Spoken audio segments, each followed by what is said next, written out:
Amidst the peaceful wilderness and the winding river, a thought arises. Information is the ultimate weapon to take down an enemy, but it is also a double-edged sword that can backfire on you at any moment. An axe bites deep into a thick tree branch, sending wood chips flying into the air with a heavy chop. Zachary Atwood, a young man with messy black hair and an intense gaze, leans against a tree with a hatchet resting on his shoulder. He's dressed for the outdoors in a red button-down over a black tank top, reflecting on how a simple mention of a childhood camping trip has landed him a specific role today. Zach tosses a dry, brittle branch aside with a look of dissatisfaction, as it's terrible for the fire. He realizes that by opening his mouth, he's suddenly become the group's designated lumberjack for the trip. Carrying his hatchet through the sun-dappled woods, Zach admits to himself that being alone out here isn't so bad. He suspects his dad probably just bought their firewood from a store when they were kids anyway. Zach lets out a long sigh, his eyes narrowing slightly as he enjoys the momentary peace away from the others. He finds being the newcomer in a group of longtime friends to be a bit uncomfortable and draining. Back at the campsite, Tyler, an arrogant-looking guy in a teal shirt, shouts at the group while pointing at a collapsed tent on the ground. He's clearly frustrated, demanding to know who was responsible for the mess. David and his girlfriend, Izzy, step out of their trailer, carrying bags and supplies for the evening. Izzy tries to calm Tyler down, suggesting he's taking the vacation way too seriously and might just need a snack. The campsite is a mess of half-unpacked gear, with several chairs circled around an unlit fire pit. Tyler continues to fume about their late arrival and the lack of progress, while Zach stands further off by the woodpile. Hannah, Zach's supportive blonde girlfriend, offers a reassuring smile to the group. She tells them everything will be fine, emphasizing that Zach is actually quite skilled at this kind of outdoor work. Zach stops for a moment to wipe the sweat from his face, his expression focused and serious. He seems happy enough to pitch in and do his part for the group. Hannah watches as Zach swings his axe, splitting another large log with practiced ease. He tells her he's nearly finished with the current batch of wood. Tyler turns towards Zach and points a finger, calling him hatchetman with a dismissive tone. He tells him he's just in time to head back out and gather even more firewood for the night. The blade of Zach's hatchet whistles through the air in a sharp, controlled arc. Zach stares Tyler down with a calm, unbothered expression, even as the other man glares at him with clear annoyance. Zach just gives a subtle, knowing smirk and lets out a simple, sure, leaving Tyler feeling uneasy as his brow furrows in irritation. Tyler watches Zach's back as he shoulders his hatchet and heads back into the dense line of trees. Turning back to Hannah, Tyler complains that her boyfriend is far too intense for a casual trip. Hannah just lets out a light giggle, nodding that Zach can definitely get that way sometimes. Zach walks down a narrow, shaded path through the forest, leaving the noise of the campsite behind. He accepts that his focused nature is just part of who he is. He stops in a clearing and crouches down, beginning to gather small, dry sticks from the forest floor. Zach tosses a larger branch onto his pile, deciding that they don't really need a massive amount of wood for just a single night. As Zach steps through the underbrush, a sudden crackle of purple energy sparks around his boot. The ground beneath him begins to glow with an eerie, unnatural light. Zach freezes as his face is suddenly bathed in a vibrant violet glow.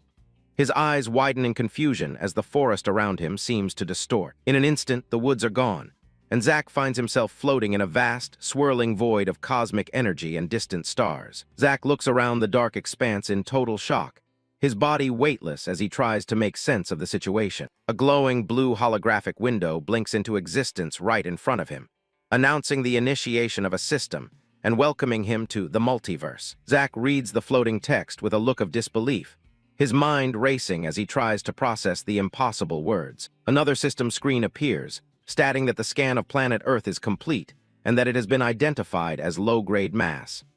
Zach wonders if he's suffering from heatstroke or if this is all some bizarre dream. The screen informs him that due to its insufficient size, Earth is being merged with other planets. It details massive changes to the world's topography, random spawn points, and an upgrade to the local wildlife. Zach stares at the mention of upgraded wildlife and additional planets, his confusion growing as a final message confirms the activation of his link to the multiverse system. Still trying to rationalize the experience, Zach wonders if there was something strange in the brownies Izzy brought. He calls out into the darkness, shouting for Hannah and David, but his voice seems to disappear into the endless void. A sharp ding echoes through the space as a new prompt appears, announcing the initiation of incursions and the spawning of a herald. Zach tenses, sensing a sudden shift in the atmosphere. The system window turns a warning red, flashing an error message. It reveals that a herald is currently occupying the exact same physical space as Zack. A new instruction appears, cold and final. Zack must now roll for survival. Zack's eyes go wide, his brow furrowing as the reality of the situation starts to sink in. He repeats the words under his breath, wondering what it means to roll for his own life. Zack looks over his shoulder as a low, menacing hiss fills the void behind him. He breaks into a cold sweat, his heart hammering against his ribs as he wonders what he's supposed to be surviving against. A gargantuan, terrifying entity known as Herald Urkhaz manifests behind him, a demonic wolf-like beast wreathed in dark red energy. It towers over the young man, its glowing eyes fixed directly on him. Zack stares up at the massive, snarling creature in absolute terror, feeling completely insignificant in the face of such a monstrous power. Herald Urkhaz lets out a deafening, earth-shaking roar, revealing a maw filled with rows of jagged, razor-sharp teeth. A detailed system message explains the catastrophic power gap between the two. Urkhaz is rolling on a scale of 1 to 100,000, while Zack is rolling on a mere scale of 1 to 100. Zack's face is cast in deep shadow, his eyes reflecting the impossible numbers as he realizes the odds are stacked impossibly against him.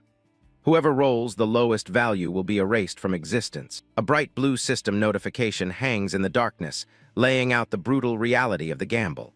The rules are absolute.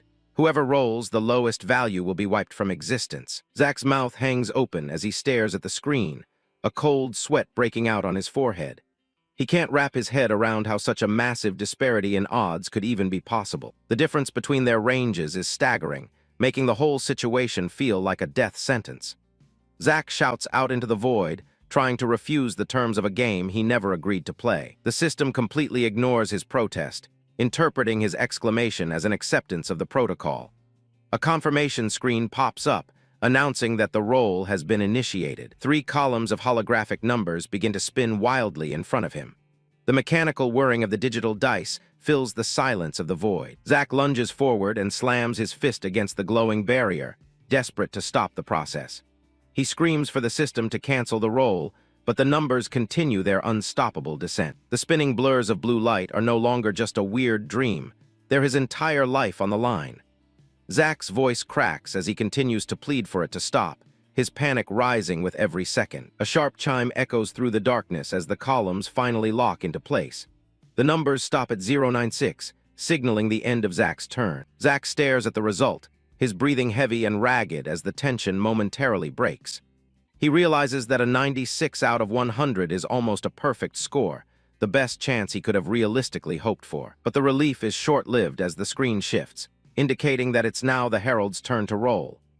Zack watches with a sinking feeling, knowing that even his high score is nothing compared to the beast's potential range. The massive entity lets out a low, rumbling growl that vibrates through Zack's entire body.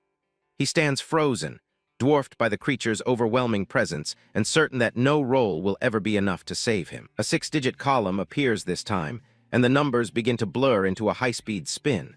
The sound is much louder and more aggressive than Zack's roll. In the face of death, memories of his life back on Earth flood his mind.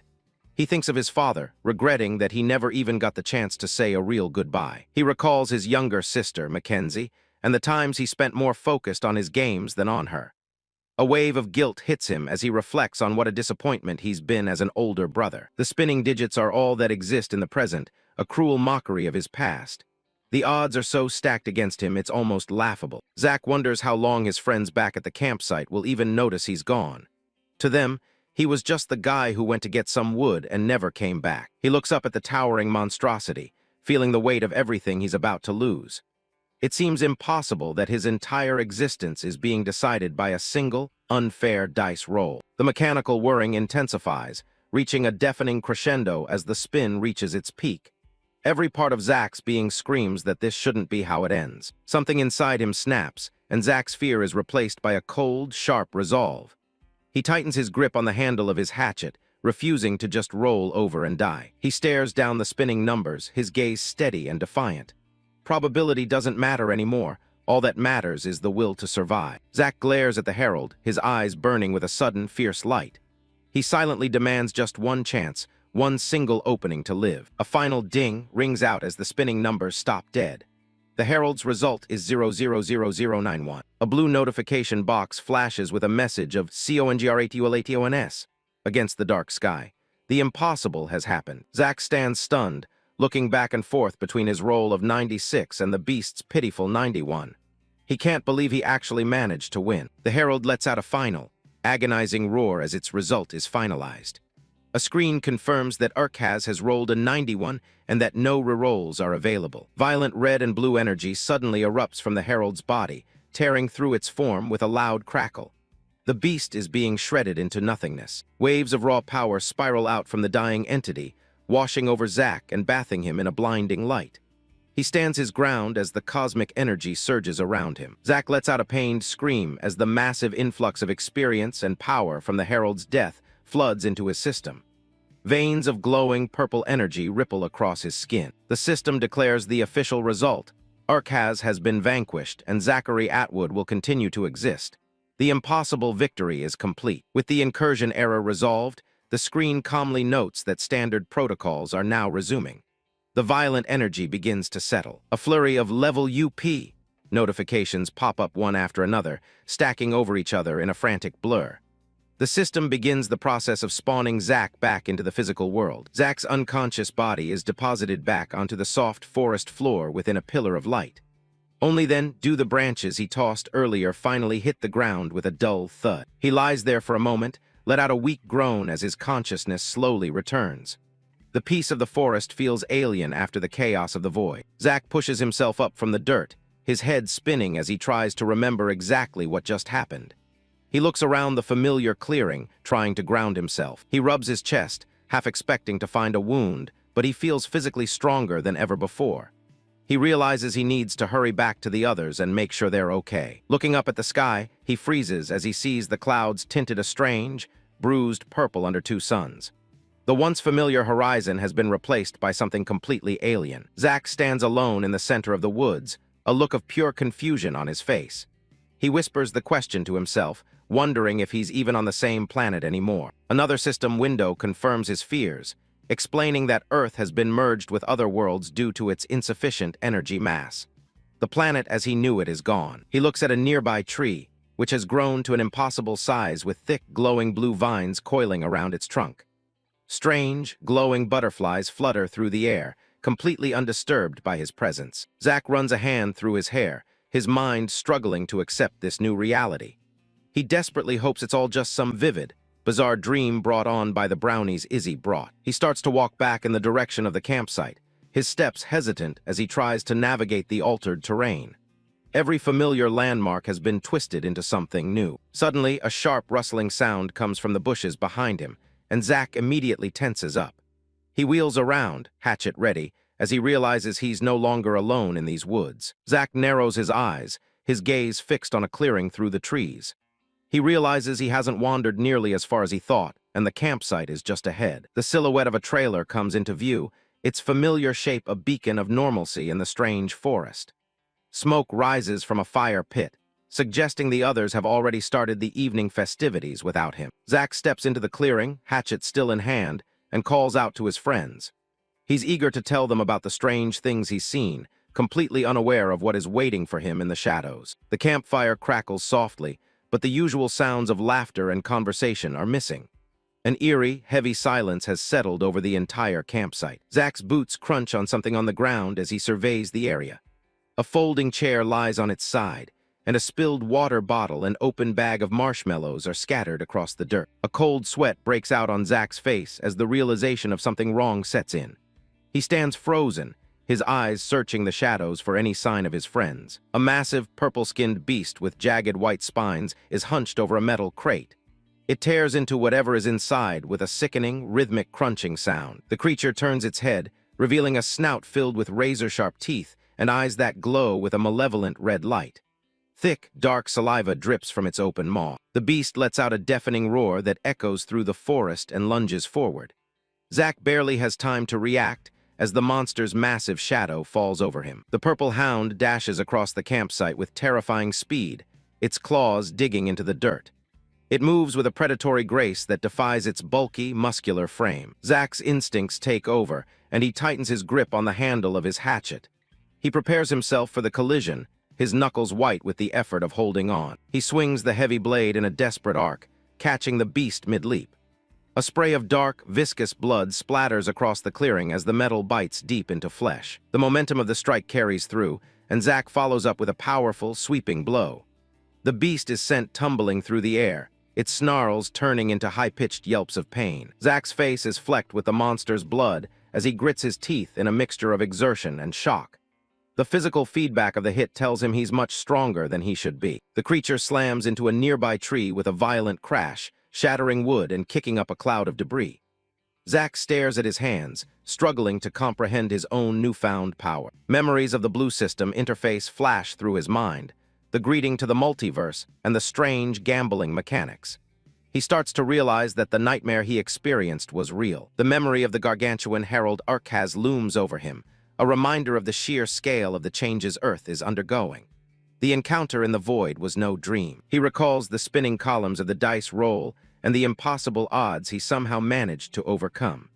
The system's intervention is the only explanation for why he's still alive. Zack winces as he grips his bloodied shoulder, the sharp sting of the wound anchoring him to the present. Every ache in his body is proof that the world has fundamentally changed. He frantically calls out for Hannah and the others, his voice echoing fruitlessly through the empty woods. The campfire is the only sign that anyone was ever here at all. He sprints past the trailer, his heavy footsteps thumping against the ground as he searches for any sign of life. The realization that he is completely alone begins to sink in. The purple beast scrambles back to its feet, snarling as energy flickers around its spines. Zack realizes that despite his strength, the creature's speed is still a major threat. The monster lunges again, charging headlong to snatch him. Zack narrowly evades the collision, rolling to the side as dust billows around him. He takes a moment to observe the monster's movements from behind the cover of the RV. He notices that while it's fast in a straight line, it struggles to adjust its course once it's at full speed. Zack's eyes widen as a plan starts to form in his mind. He realizes he can use the creature's own momentum against it if he times his move correctly. He takes a deep breath, focusing every ounce of his attention on the snarling monster. This single gambit is his only chance to end the fight before he's worn down completely. The monster shakes its head to clear the daze from the impact. Looking at those bulging muscles, Zack knows one thing for sure. If he gets caught in its grip, it's game over. Zack repositions himself and initiates his plan. He waves his arms and shouts at the beast, drawing its attention toward the edge of the campsite. He needs it to commit fully to its next attack. The purple monster roars and charges forward, its gaze locked onto its target. It gathers speed, becoming a blur of muscle and rage as it closes the distance. At the very last second, Zack pivots on his heel and dives out of the way. The creature's forward momentum is too great for it to stop, and it continues hurtling past him into the brush. The beast's red eyes are wide as it realizes it has overshot its target. The sound of its heavy paws thudding against the ground rhythmically counts down the seconds of the chase. Zack leads the monster on a high-speed pursuit through the thick brush of the forest. He uses the dense trees to his advantage, forcing the creature to navigate around obstacles. He leans against a tree trunk, gasping for air as he tries to ignore the blood soaking through his sleeve. The adrenaline is the only thing keeping him on his feet right now. Zack finds a tactical position near a massive, upturned root and prepares for the creature's next approach. He knows the fight is far from over, and he has to end it soon. The heavy, rhythmic thuds of the beast's footsteps signal its arrival long before it comes into view. The forest floor trembles with the weight of the charging monster. Zack narrows his eyes, focusing purely on the sounds of the beast's approach. He pushes aside every other thought, letting his survival instincts take full control. He looks down at his hand, noticing a slight tremor as he grips the axe. He questions if his body is starting to give out under the immense pressure of the hunt. Blood drips steadily from the metal head of the hatchet, staining the grass below. Zack realizes that the shaking in his hands isn't born from a fear of death. The sound of the beast crashing through the undergrowth grows louder, signaling its inevitable return. The air is thick with the scent of pine and ozone. He squeezes the handle of the hatchet with both hands, his knuckles white and veins bulging. The trembling is replaced by a surge of pure, unadulterated rage. Zack steps out from his cover and beats his fist against his chest, letting out a primal scream of challenge. He dares the monster to come and try to finish him off. The beast leaps from the shadows, its claws extended and a purple aura radiating from its body. It lets out a final, earth-shaking roar as it prepares to close the distance once and for all. Zack ducks beneath the beast's massive jaws, the wind of its movement whistling past his ear. He moves with a newfound agility, his body responding to his will faster than ever before. The purple beast slams into the earth with a bone-jarring impact, kicking up a cloud of dust and debris. Its momentum carries it past Zack, leaving it momentarily vulnerable to a counterattack. The previous impact leaves it dazed. The creature thrashes violently, its muscular limbs plowing through the campsite floor. It struggles to regain its balance, its movements becoming increasingly erratic as the fight drags on. The monster lets out a high-pitched, piercing roar, its red eyes wide with a mix of fury and pain. Thick, dark saliva sprays from its snout as it prepares for one last desperate stand. Zack raises his blood-slicked hatchet high, the metal catching the faint light filtering through the trees. His expression is one of grim determination as he commits to the finishing blow. He brings the axe down with a sickening thud, the blade burying itself deep in the monster's thick neck.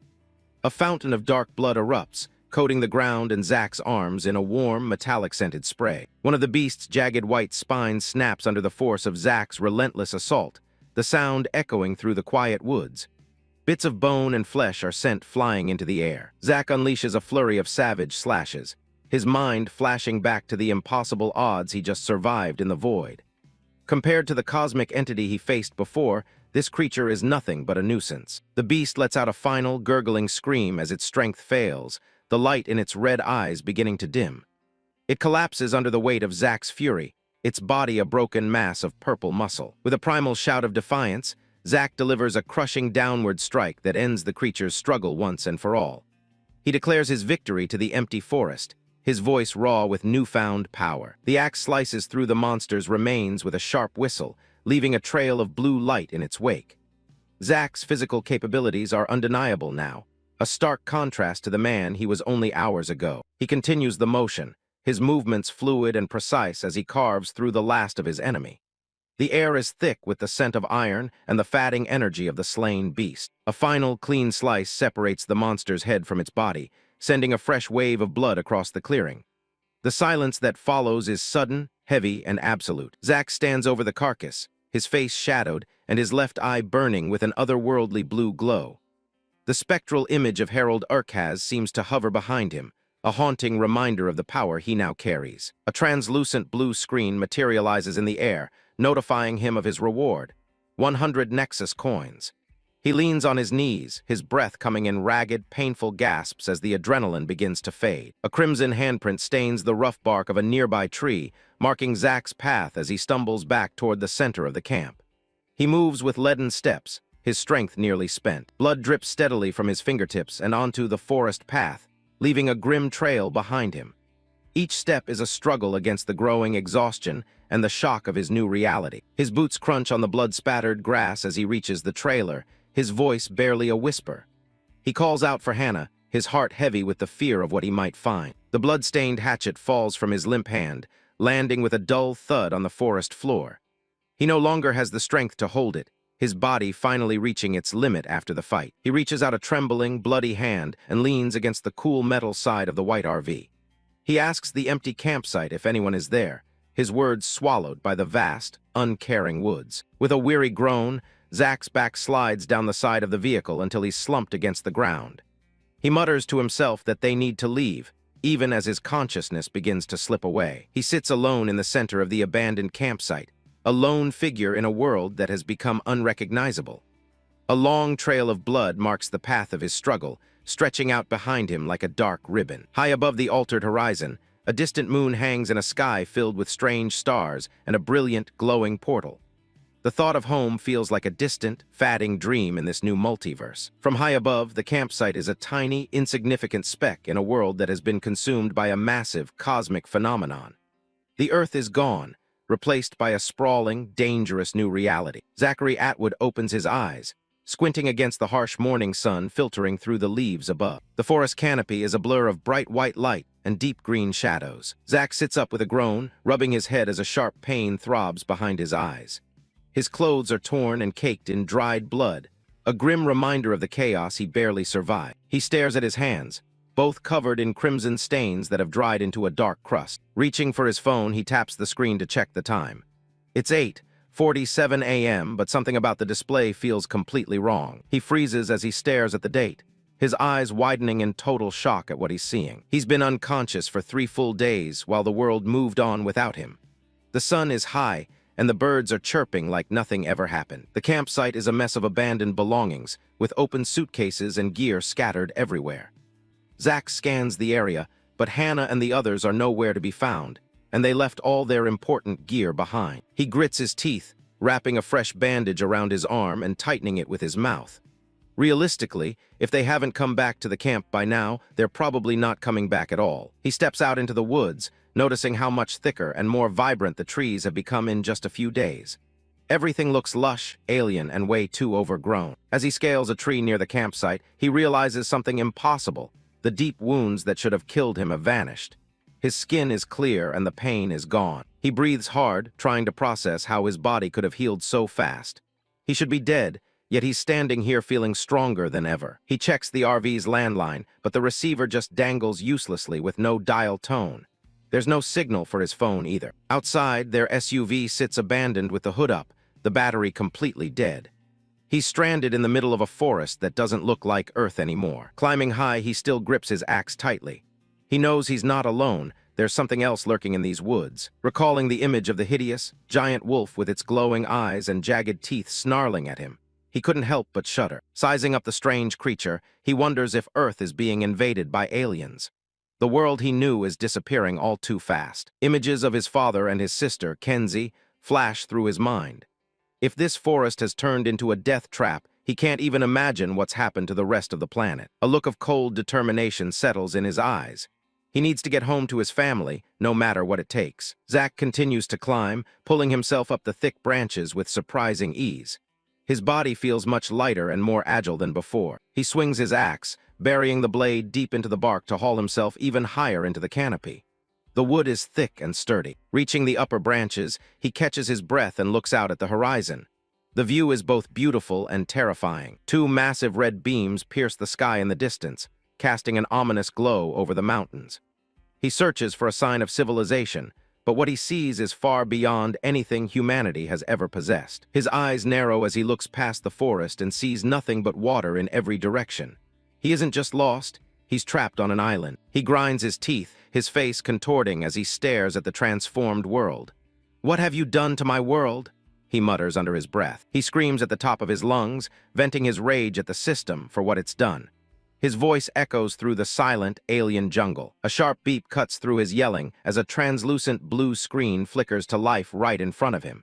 It's the same interface from before. Notifications start flooding the air, granting him titles like Born for Carnage and Ultimate Reaper for his first solo kills.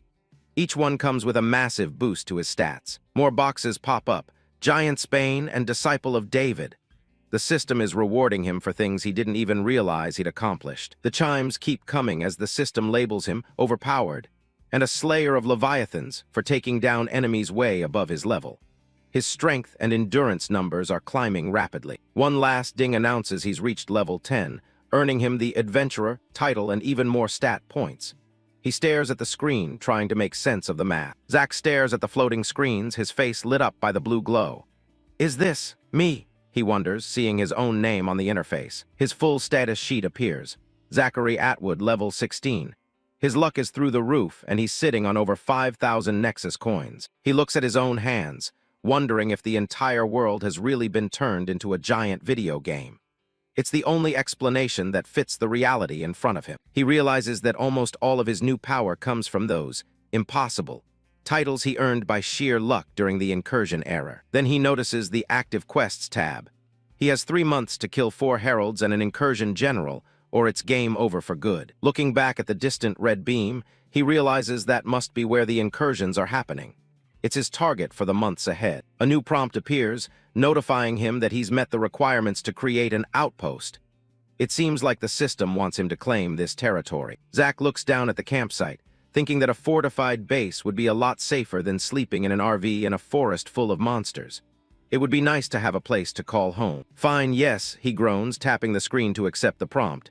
"Make the outpost." A bright blue rectangle flashes in the air as the system congratulates him on successfully claiming the area. The air feels charged with energy. Suddenly, a voice from the side asks what he's doing.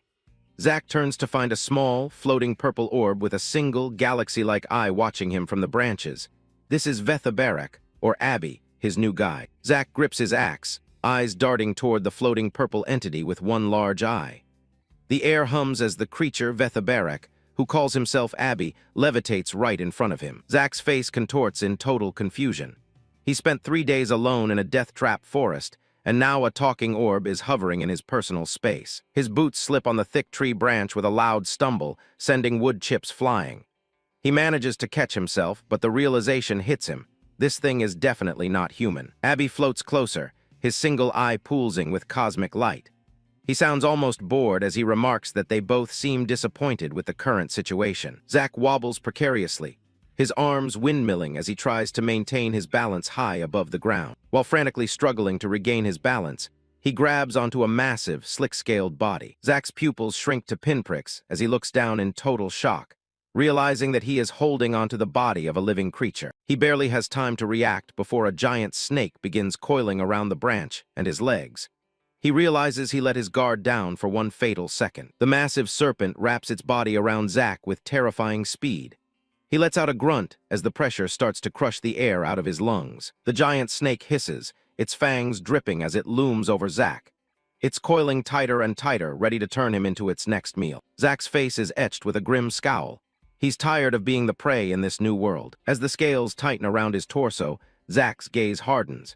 He knows that if he wants to survive and get stronger, he has to start taking massive risks. He lets go of the snake's tail with a quick release, his fingers sliding off the smooth, dark scales. Instead of pulling away, Zack reaches out and grabs the serpent right behind its head with a firm grab. His grip is like iron, pinning the beast's jaws shut. With a roar of defiance, he smashes the snake's head against the tree trunk. He refuses to die in some nameless forest before he even finds his family. A sickening crack echoes through the woods as the branch he's standing on snaps. Zack doesn't stop. He continues to struggle with the serpent as they both begin to plummet. He realizes the system doesn't reward the peaceful.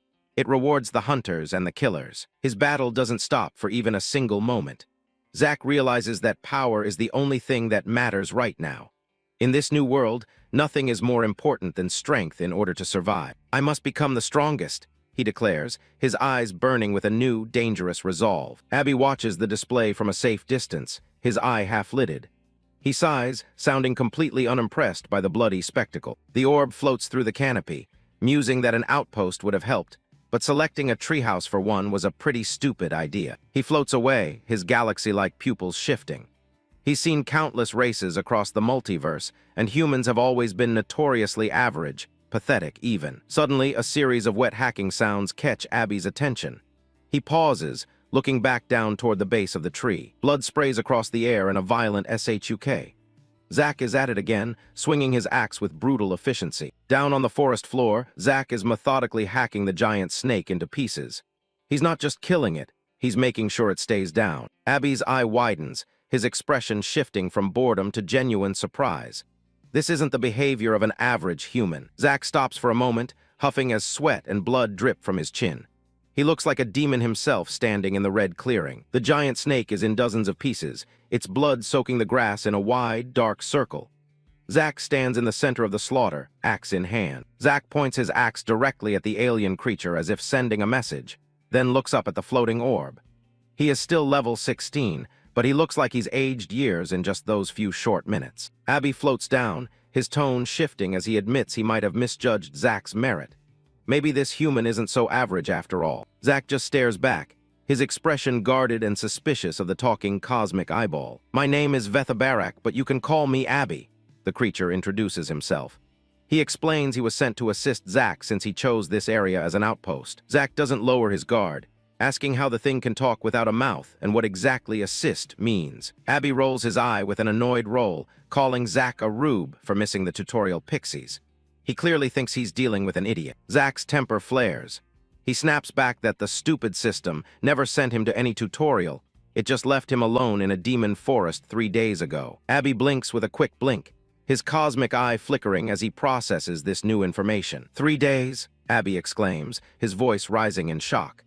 He tells Zack that the world was only initiated 3 days ago, not months as it had thought. The orb taps his tail against his body with a tap-tap, deep in thought. He's trying to reconcile Zack's high level with the short time since integration. "Oh wow, I must have been assigned to a defier," Abby shouts, sounding excited for the first time. Zack just looks more confused, asking what the hell a defier is. Abby decides it's time for some actual explanations. He shows Zack a vision of glowing planets drifting in a cosmic void, explaining that Earth has been integrated into the multiverse. He describes a realm of countless planets that has existed for billions of years, far beyond Earth's comprehension. Abby further reveals that when Earth was integrated, most people were teleported to these tutorial towns to learn the system's rules.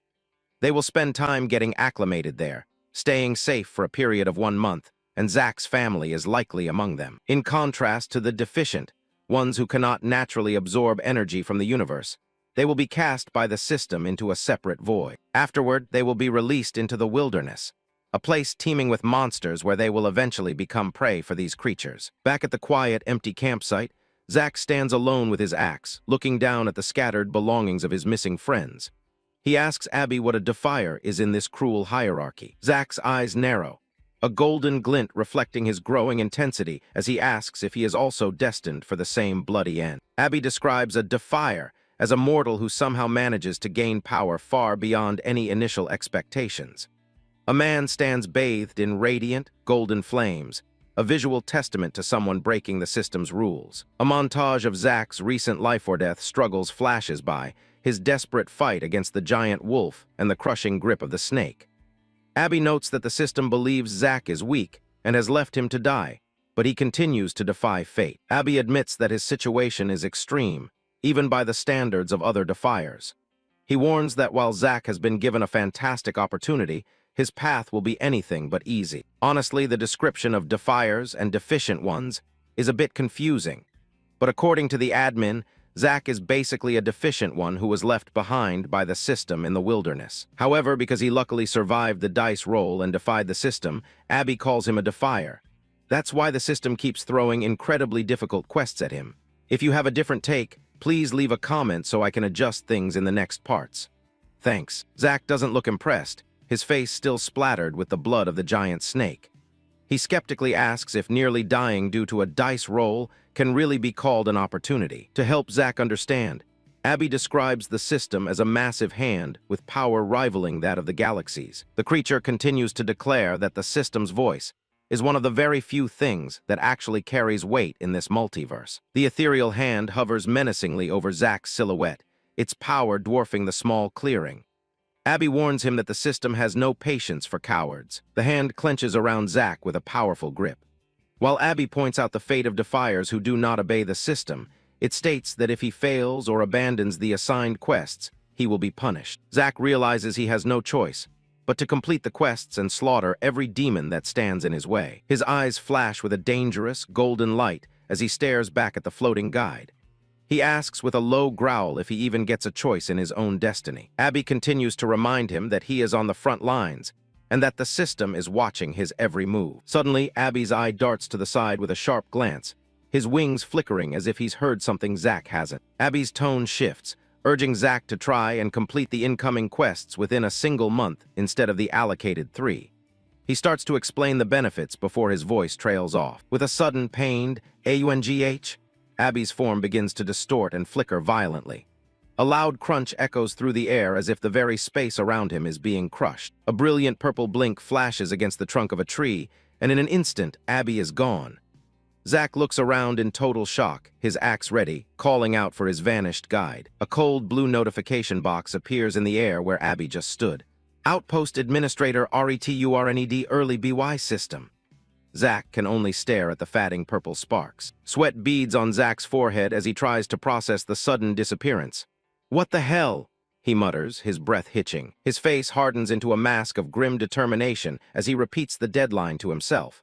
1 month. The scene shifts to the opulent, Gothic halls of Clan Ockrell's castle, where demon nobles are gathered for a lavish feast. The air is thick with the sound of chatter and the clinking of glasses. Agras, a demon aristocrat with shoulder-length purple hair and small red horns, leans against a stone railing. Dressed in ornate military noble attire, He stares down at the crowd with a look of cold, calculated boredom. A noblewoman with long red hair and curved horns, Aaliyah, approaches him in a provocative red gown. She remarks with a sly smile that he doesn't look very happy today. Aaliyah stands beside Agras, holding a glass of dark wine as she tells him he should be celebrating. Agras barely glances at her, asking flatly what he would have to celebrate in a place like this. From their high vantage point, they look out over the grand feasting hall filled with rows of long tables and bowing servants. Aaliyah reveals that his grandfather, the clan patriarch Akral, has just named him the new incursion general. Agras looks toward the other nobles, including a tall man with long white hair and red horns who stands nearby in polished white armor. A close-up reveals Agras's narrowed blue eyes, glowing with a faint, predatory light.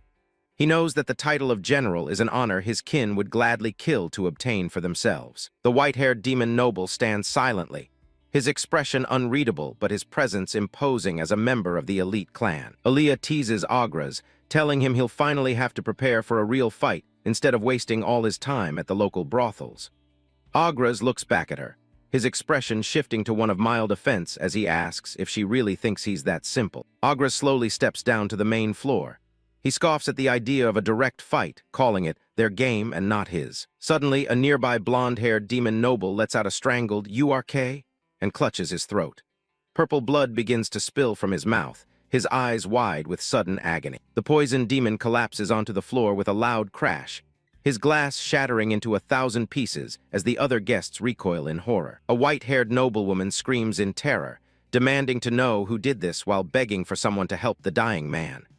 Around her, the other nobles only whisper among themselves, their faces masks of cold indifference. A close-up shows the poisoned man's hand, twitching feebly in a spreading pool of dark purple blood. No one moves to assist him. Agras is shown in a disorienting, upside-down perspective, his cape billowing as he watches the chaos.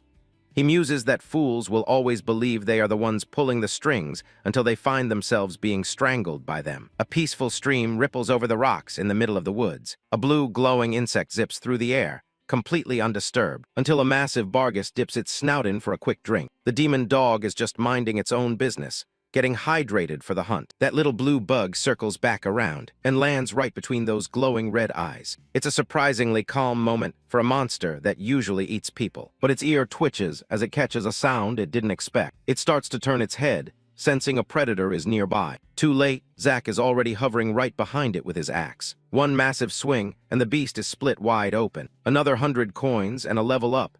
Zack's getting pretty efficient at this. He takes a seat by the riverbank to catch his breath. The system definitely doesn't make leveling up easy, but it does give him a handful of stat points to play with every time. Right now, he's sitting on 32 unallocated points at level 17. He thinks about hoarding them for later, but he knows better now. The fight with the snake proved that being naive gets you killed. He pulls up the holographic menu and starts tapping through his options. He dumps every single point into his physical stats like strength and vitality. There's no point saving for a future that might not happen. He lies back on the dirt, staring up at the canopy. He's got 25 days left until his first month is officially up. He keeps replaying Abby's warning about finishing his quests early. There has to be a reason the system punished her for giving him that tip. Maybe there's a secret reward, or maybe the world just gets 10 times deadlier. Either way, his life is about to get a whole lot harder. While everyone else is safe in a tutorial, he's out here in the wild. He splashes some cold river water on his face to wake himself up. Then he yanks his axe out of the dead beast with a wet squelch. Time to get back to work. The blue insect follows along as Zack heads back into the trees. As night falls, he sets up a small fire by the RV. He roasts a thick slab of monster meat over the flames. He starts scrolling through his unique titles to see what kind of buffs he's got. Born for Carnage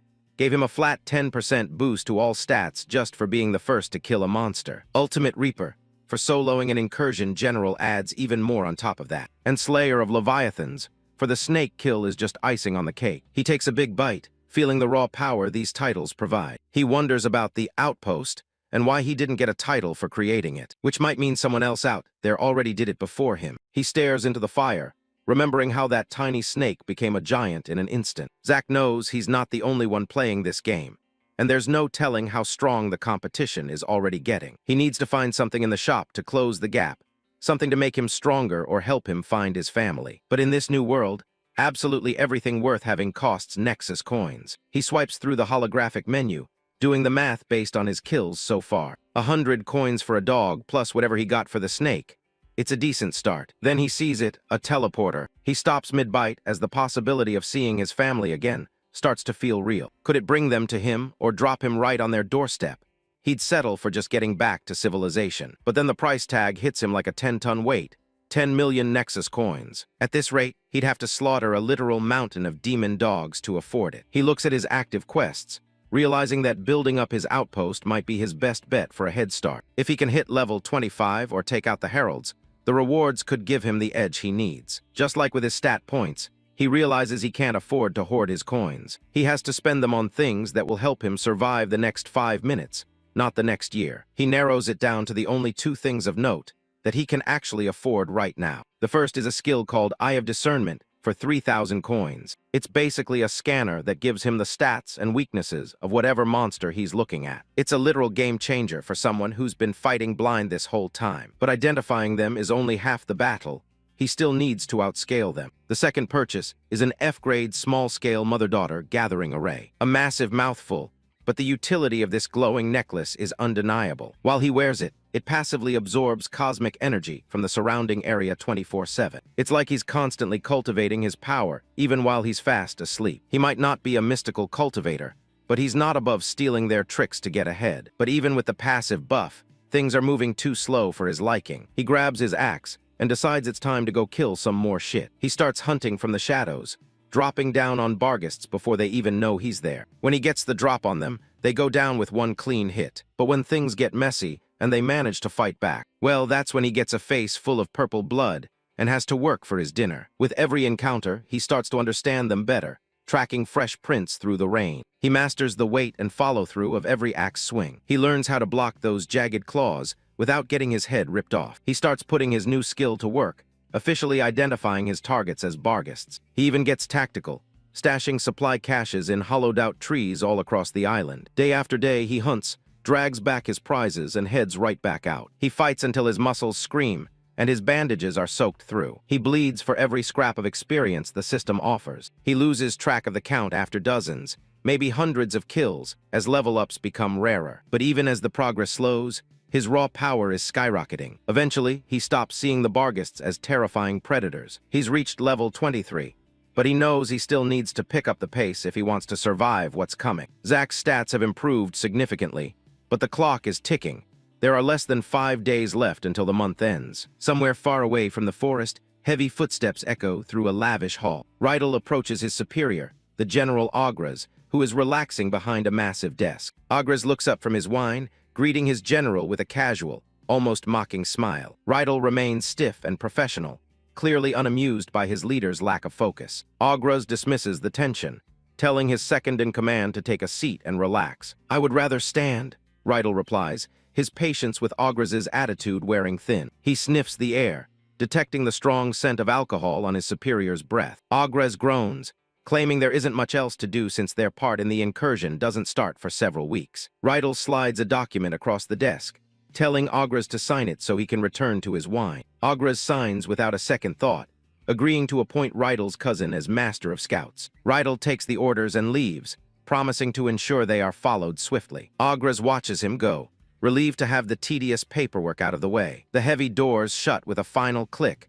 leaving the general to his luxury. He smiles to himself, thinking about how he'll finally be free from this den of Barghist in just a few more weeks. Back on the island, Zach moves through the brush with quiet efficiency. He places a hand on a mossy rock, steadying himself as he stalks his prey. His eyes are sharp, peering through the leaves at a creature in the distance. A massive Barghist is sniffing the air, completely unaware that it's being watched. Zach stays low and remains downwind, waiting for the perfect moment to strike. He's confident the monster hasn't noticed him yet. Suddenly, a flash of red light catches his eye.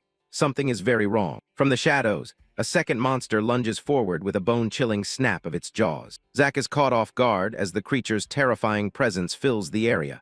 Fortunately, he didn't act impulsively just now. He quietly slips away from this danger zone. This beast is different, larger, faster, and far more lethal than any he's hunted so far. It sniffs the air, the scent of blood driving it into a primal frenzy. As if catching a scent, its frantic red eyes search wildly for the new intruder. With a deafening roar, The beast begins to thrash about and search the surroundings. The force of its charge is overwhelming, a true predator from the demon realm. Zack is no longer nearby, but the monster's scent tracking and searching speed is truly terrifying. What the hell was that thing? He thinks, his mind racing as he makes a break for it. It's significantly larger than the others, with claws as big as his arm. Could it be a herald?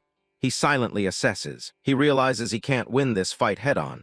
He needs to get back to his camp and regroup. After fleeing for a while, he creeps back toward the edge of the forest after hearing some strange noises. He sees a strange, small creature standing by a fire, speaking in a language he doesn't recognize. Zack watches from behind a tree, his heart pounding at the sight of an intelligent demon. This one seems far more dangerous than the beasts, poking at its dinner with a casual air. He wonders if it was specifically sent to find him or his outpost. He decides to use his eye of discernment, hoping it will reveal how to handle this new threat. The skill identifies the creatures as an imp and a gwilgi, both belonging to Clan Azrazak. Zack's heart drops when the imp stops and turns its head directly toward his hiding spot. Shit, it sensed my ability, he realizes, as the imp begins to shriek and gather a sinister purple energy. Zack hastily dodges that blinding purple sphere, gritting his teeth in fury as he realizes this enemy is far more powerful than any of the monsters he has encountered before. The creepy little imp starts charging up a ball of purple soul fire. Zack ducks just in time as it flies past,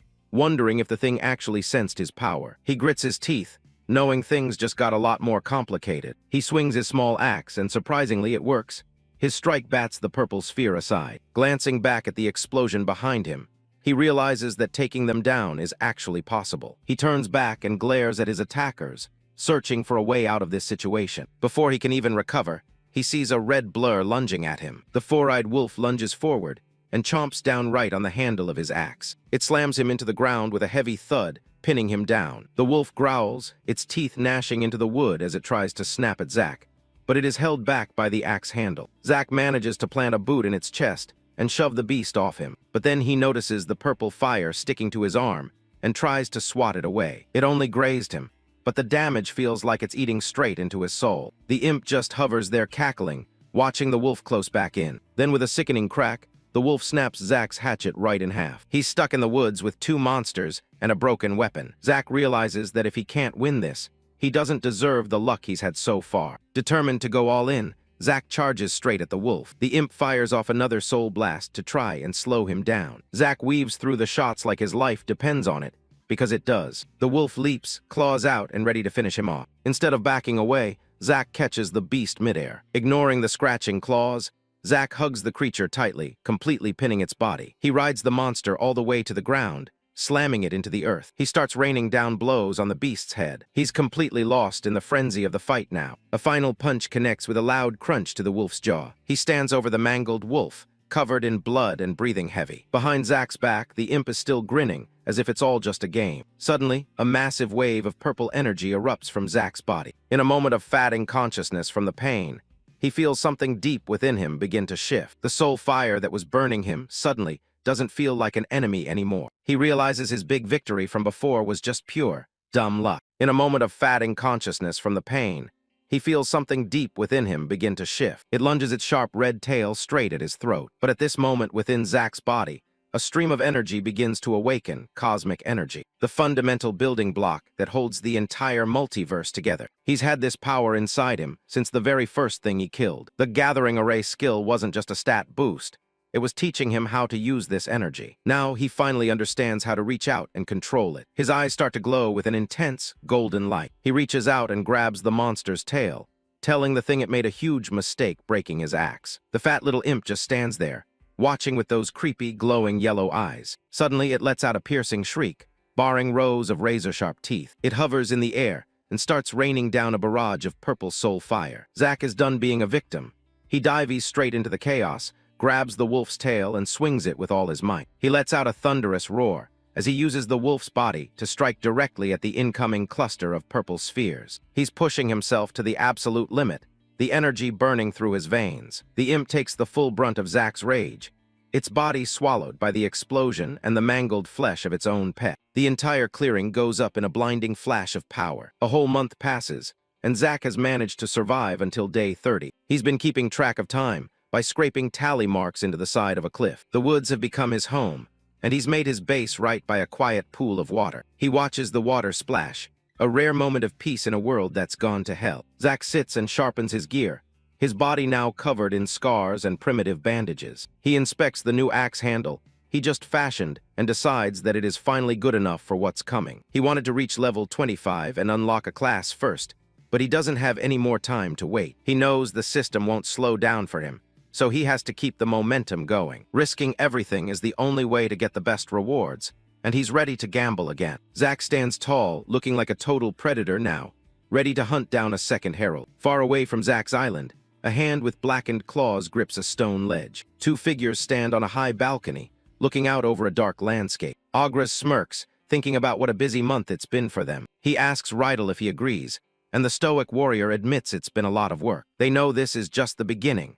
Once the portal finishes forming, they'll be cut off from their clan to start the real invasion. They look down at the massive army they've assembled around the forming gate. Under a blood-red moon, thousands of warriors stand ready, led by a commander who can hardly wait for the war to start. Zack lunged forward with his axe, narrowly dodging a massive strike. The vul snarled, its red eyes locked on its prey as he twisted away in midair. He hit the ground hard, tumbling across the grass to put some distance between them. The fighter dug his fingers into the dirt, sliding to a halt as he prepared for the next rush. Zack was gasping for air, his body reaching its limit from the constant dodging. The level 45 vul loomed over him, its massive shadow dwarfing the human fighter. His mind drifted back to a quieter time, fishing by a lake with his father. The bobber dipped beneath the surface with a quiet plop. Zack's father explained that every animal has a specialty, like a bird's wings or a rabbit's speed. "Oh, you got one?" A younger Zack cheered, watching the rod bend. His dad gave the line a sharp yank to set the hook. He sighed as the fish escaped, nodding that while they weren't strong, fish were incredibly slippery. The man continued that humans don't have natural weapons, but they have something better: tools and traps. The point wasn't to be faster or stronger than the prey. "We catch stuff 'cause we figure it out," he said, baiting a hook.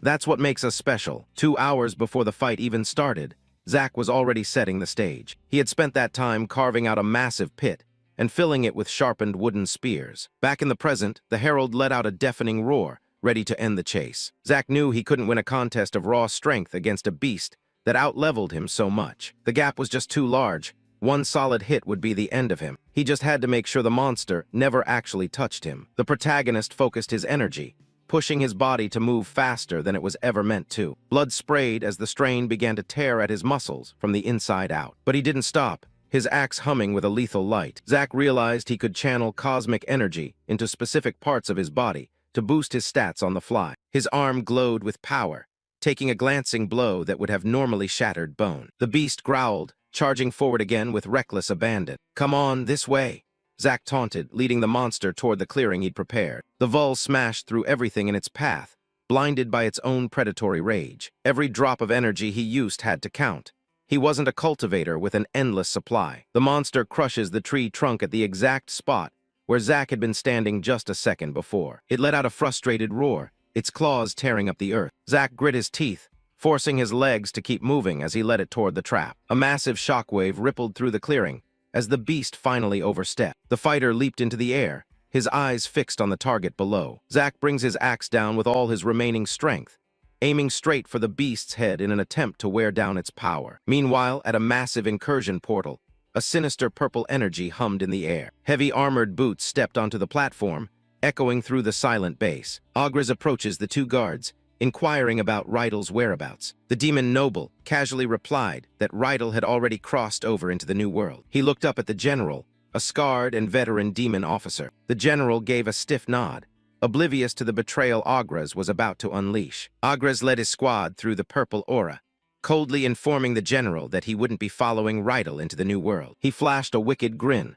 his fangs catching the light as he prepared to strike down his superior. A massive energy beam shot across the sky, marking the start of his bloody rebellion. Back in the woods, Zack was running for his life, every muscle screaming in protest. His necklace flared with a chaotic light, barely containing the power surging through him. He could feel his body literally ripping at the seams as he pushed the cosmic energy too far. The level 45 vul was closing the distance, its heavy thuds echoing through the trees. Zack spotted his target ahead, a patch of ground that looked perfectly normal but was anything but. The beast let out a terrifying roar, certain it was about to taste blood. It was a neck-on-neck race as the two tore through the forest floor. Zack grit his teeth against the searing pain, forcing his legs to find one last gear. He made a break for the hidden pit he'd lined with sharpened spears. The monster snapped at his heels, missing by mere inches as they reached the clearing. With a sudden burst of energy, Zack dug in his heel and made a sharp 90-degree turn. He launched himself into the air, clearing the hidden trap in one desperate leap. The vole tried to lunge after him,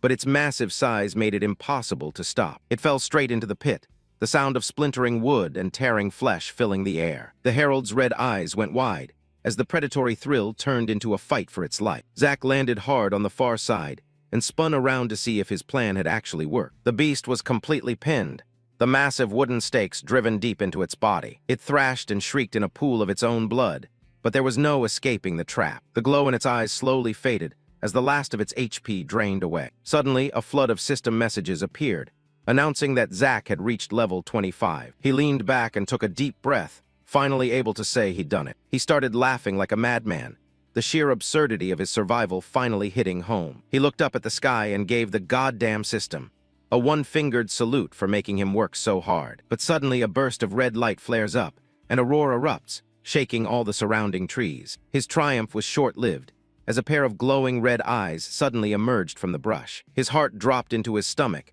as he realized the noise had attracted unwanted attention. Dozens more eyes opened in the darkness, surrounding him before he could even recover. Back at the incursion base, the purple clouds swirled over the demonic fortress. A wounded guard begged for his life, realizing his loyalty to the general had just become a death sentence. Agras didn't waste any words, ending the man's life with a single brutal swing. The body slumped to the floor as the demon noble moved on without a second look. He stood in a room full of corpses, the first step of his rogue mission complete. Namies asked how much longer they'd have to hide their true forms behind these disguises. Agras told him they'd keep the charade until he decided otherwise. Nearby, a dying guard wheezed as he stared up at the man who had betrayed them all. Aaliyah asked if that order applied to her as well, curious about Agras's plan. He walked away from the slaughter, wanting to stay a ghost to anyone in the new world. Ilver finished off another guard while questioning if it was smart to give up his grandfather's protection. A final look at the fallen guards showed just how far Agras was willing to go for his freedom. Ilver dropped the body of the last loyalist,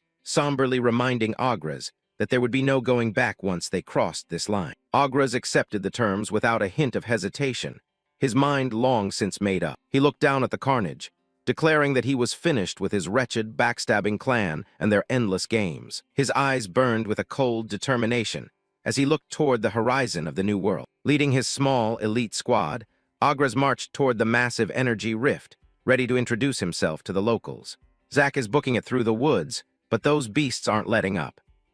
He's gasping for air, and it's looking grim. The monsters are everywhere. They're snapping at his heels, closing the gap faster than he can run. He's wondering why Abby didn't warn him that killing a boss would summon every monster on the island. His legs are sparking with what little energy he has left after the fight with the herald. He's huffing and puffing, knowing he can't outrun a whole pack like this. One of them lunges, barely missing as Zack skids across the dirt. Another one drops from the trees right on top of him. He swings his axe in a desperate arc, catching the beast midair. He sticks the landing hard, lungs burning as more monsters surround him. Wait, he notices a faint glow crackling in his hand. Killing that beast actually gave him some energy back. If he keeps this up, he might not run dry. More of them come charging out of the brush. Zack cracks a grin. He doesn't need to run anymore. He plants his foot and does a full 180. The lead beast doesn't even realize he's stopped fleeing. A massive swing tears right through the monster's skull. He's done being the prey. Now he's just going to kill every last one of them. Miles away, a massive pillar of red light pierces the sky above a demonic camp. Inside the command center, the demon leaders are huddling over a map. The commander orders Kevyn to get some scouting parties organized. Kevyn is already on it. They need to find whatever killed Urkhaz. The commander wants to know what they're up against, but someone's coming through the portal. The other demons are restless, wondering if Agras is finally showing up. A portal flares to life, and a heavy boot steps through the light. A new squad of demons arrives, looking ready for a fight. They definitely aren't here for a friendly visit. Back in the forest, Zack is leaning against a tree, barely holding it together. He's covered in gore, and his axe is looking as beat up as he is. He's focused on one thing, finding one of his hidden supply caches. He looks out over the field of corpses toward his goal.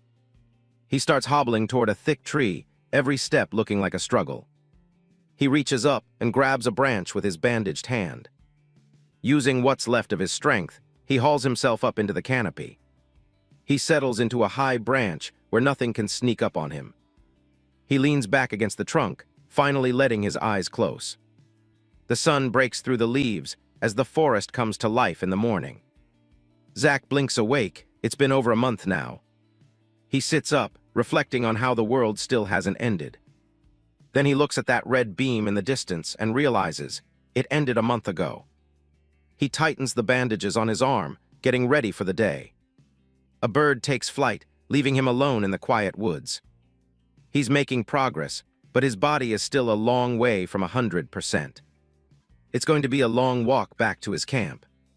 He's focused on one goal, getting home so he can finally pick his class. Suddenly, the snap of a branch behind him stops him cold. Someone's tracking him.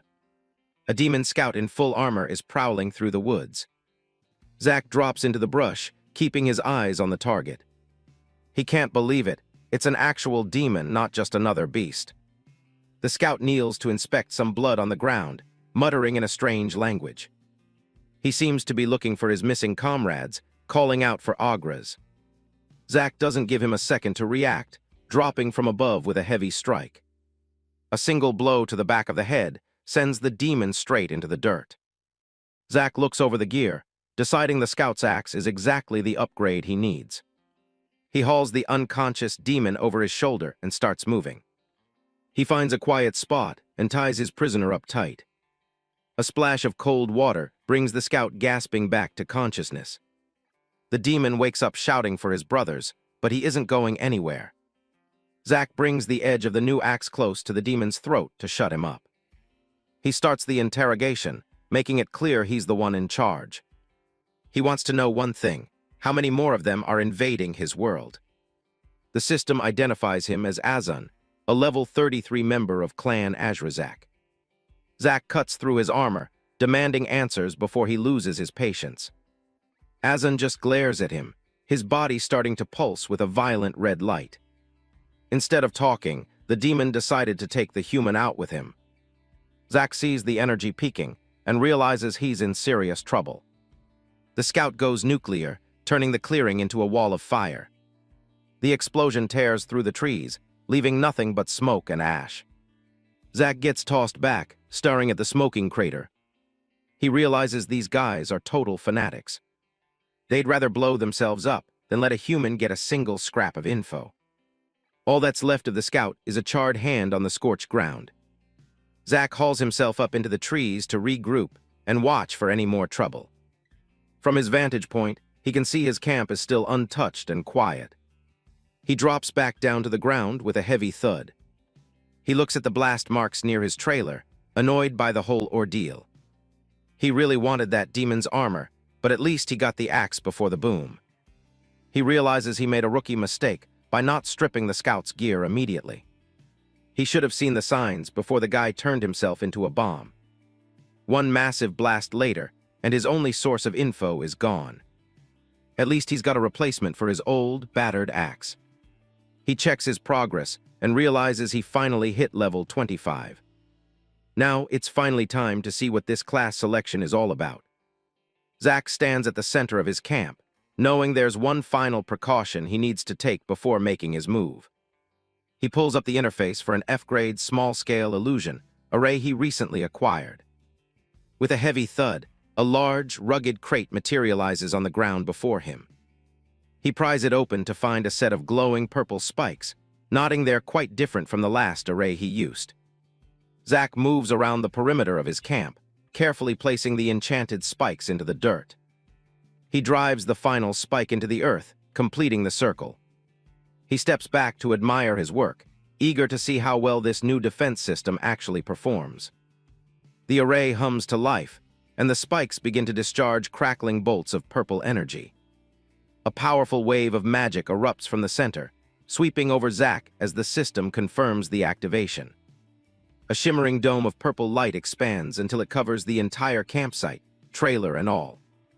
From the outside, the clearing seems to ripple and blink out of existence, replaced by the illusion of undisturbed forest. Zack touches the shimmering boundary, marveling at how his entire base is now perfectly camouflaged. He breathes a sigh of relief, knowing he can finally focus without worrying about wandering demons. With his security handled, he turns his full attention to the main event, his class selection. A blue prompt appears, congratulating him on reaching level 25 and asking if he's ready to choose.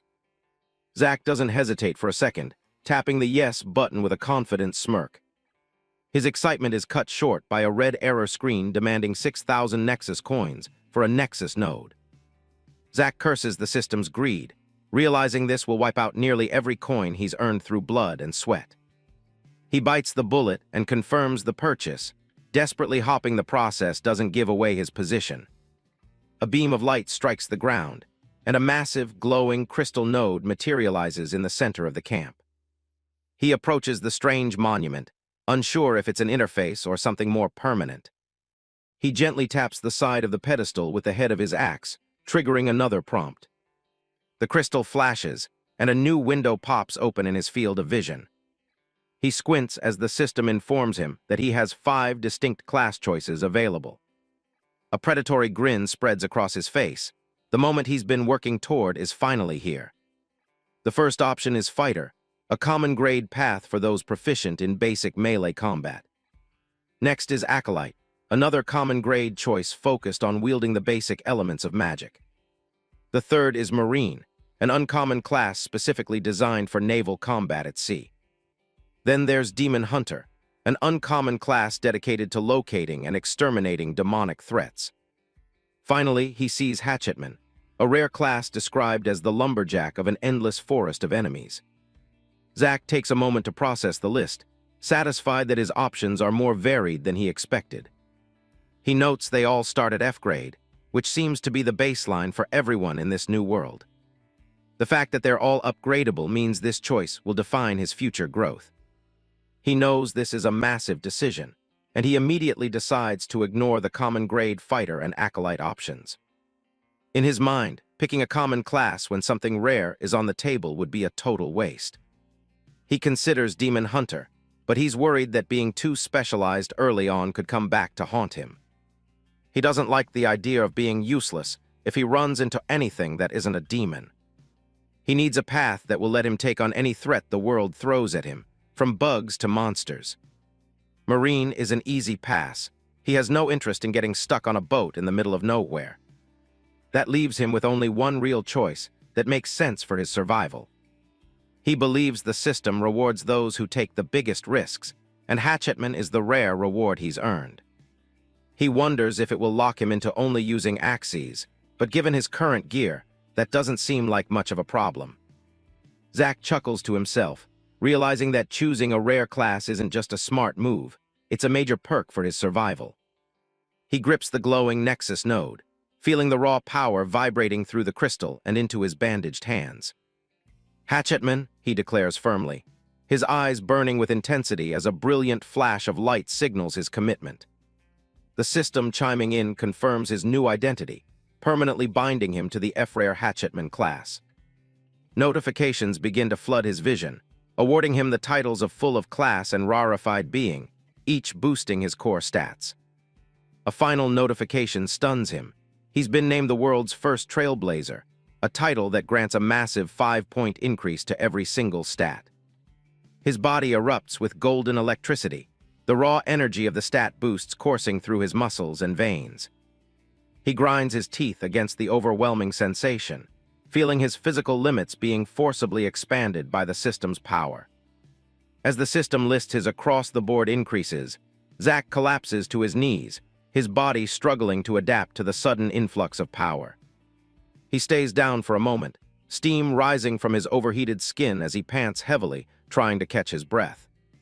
He looks up, one eye glowing with a predatory yellow light, as he realizes just how far ahead of the rest of the world he's managed to pull. He pulls up his status screen, eyes widening as he sees his strength stat has skyrocketed to an incredible 92. He stares at his hands in disbelief, calculating that his strength alone just jumped by 28 points in a single moment. He flexes his bandaged arm, and the resulting swell of muscle is enough to snap the air with raw, unbridled physical force. A cold, dangerous smile plays across his lips as he prepares to dive deeper into his new capabilities. He opens his class menu and is greeted by a list of powerful-looking skills, though each one is frustratingly locked behind a combat trial. Zack sighs, standing tall as the golden sparks continue to dance around him. Even with a rare class, the system isn't giving him anything for free. He tightens his grip on his axe, accepting that he'll have to kill thousands more enemies if he wants to master his new path. His silhouette stands dark against the forest, as he vows to show the invaders that there's a demon on this world far more terrifying than them. With 2 of the 5 required kills already under his belt, Zack turns his focus to the remaining heralds and their general. To the demons, this incursion isn't a tragedy, it's the opportunity of a lifetime. Sure, things almost went south thanks to that screw-up Agras, but the clan's finally putting better people in charge. Kevyn is one of those people, and he's clearly enjoying the perks of his new position. While the monsters he brought along do the dirty work of clearing out the island, he's just sitting back and watching the show. He honestly thinks there's nothing on this island that can touch him. Meanwhile, Zack is out in the woods, looking less like a threat and more like a guy just trying to get some chores done. Kevyn's busy complaining about the month of prep time they lost because of the general's tactics. He knows they need to hurry up before the other incursions across the planet start grabbing all the good stuff. But hey, sacrificing 10,000 slaves seems to have paid off in the eyes of the heavens. Kevyn's got that look on his face like he just won the lottery. His scouts just checked in with some news that makes everything worth it. Deep in the mountains, they found a massive vein of Nexus crystals. A stash like that is worth more than most people can wrap their heads around. It's more wealth than many of the clan elders have to their names. As the master of scouts, Kevyn's the guy in charge of finding this treasure. And he's got a little secret. Not every shiny thing he finds is going back to the home office. He's feeling so good he tells his subordinates to start setting up camp because he's tired of walking. He finds a scenic overlook at sunset and asks Kayla what she thinks, but she's still just trying to get used to the planet's weird weather. Gormer gets a full dining table ready, complete with cakes and a red tablecloth. Kevyn invites Kayla to join him, telling her to drop the formalities and just call him by his name. Kayla's a bit surprised he's taking a lunch break right at the start of a major invasion. Kevyn just flicks away a bug like it's beneath his notice. He claims he always makes time for the things that really matter in life. But he quickly gets annoyed when more gnats start buzzing around his fancy meal. He spent a lot of effort convincing Kayla to finally join him on this trip, and he doesn't want it ruined. When a fly lands right on the food, he snaps at Gormer to do something about the pests. He calls for Gormer again, but the silence makes him pause. Suddenly, Kayla gasps and reaches for an arrow. The vibes just did a complete 180. Out of nowhere, Zack drops in and paints the ground with the guard's blood. Kayla screams that it's a native as Kevyn jumps up, his hand glowing with energy. Kevyn screams for her to kill him as a projectile whistles through the air. But Zack is already moving, his hand reaching for another blade to finish the job. He follows up the hit, moving way faster than any human should be able to. Kayla's arrow gets swatted out of the air like it was nothing. Kevyn draws a massive black sword and prepares to end this bug once and for all. The impact between the sword and Zack's axe sends blue sparks flying everywhere. Metal grinds against metal as they lock eyes in the middle of the chaos. Kevyn just smirks, seemingly amused that there are actually humans on this planet worth fighting. He talks big about squashing them like all the other insects that infest this planet. But Zack is pushing back hard, even as dark energy starts swirling around them. Gormer watches in shock as the native actually holds his own against Kevyn. The 2 demons lunged at him, trying to overwhelm him with numbers, but Zack managed to leap out of harm's way just in time. Zack wasted no time, delivering a devastating punch that sent Gormer meeting his ancestors in a heartbeat. The impact was so massive it sounded like the demon's armor was about to shatter into pieces. He's sent skidding back across the ground from the sheer force of the rebound. The air itself seems to crack as the magical feedback from the demon's armor explodes.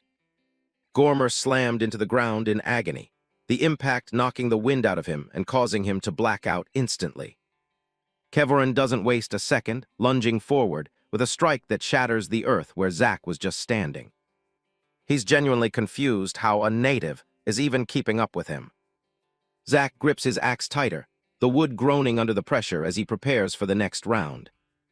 Dark energy began to coil around Kevyn, his power surging as he realized he was in deep trouble, with Zack's axe already swinging down from behind his back. A surge of amplified dark energy from Kevyn arced through Zack, forcing a scream of pure agony from his throat.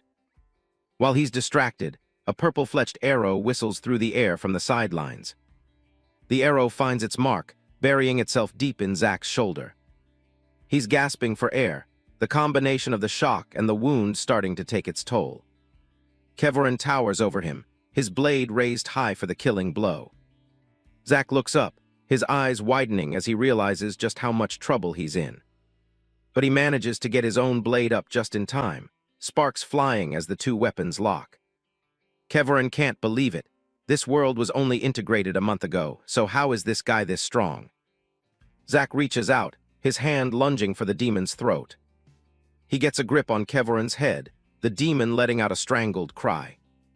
Zack's hand is a vice, his raw strength shocking the noble scout. He swings his axe in a wide arc, aiming to end the fight right here. But Zack realized he wouldn't be able to end this fight as long as that woman on the sidelines kept harassing him with her relentless arrows. Zack froze his assault, tilting his head just in time to feel the arrow graze his cheek. He knew that even a split second of losing focus on the demon in front of him would allow those arrows to claim his life. Zack leaps back to create some distance, his breath coming in ragged bursts.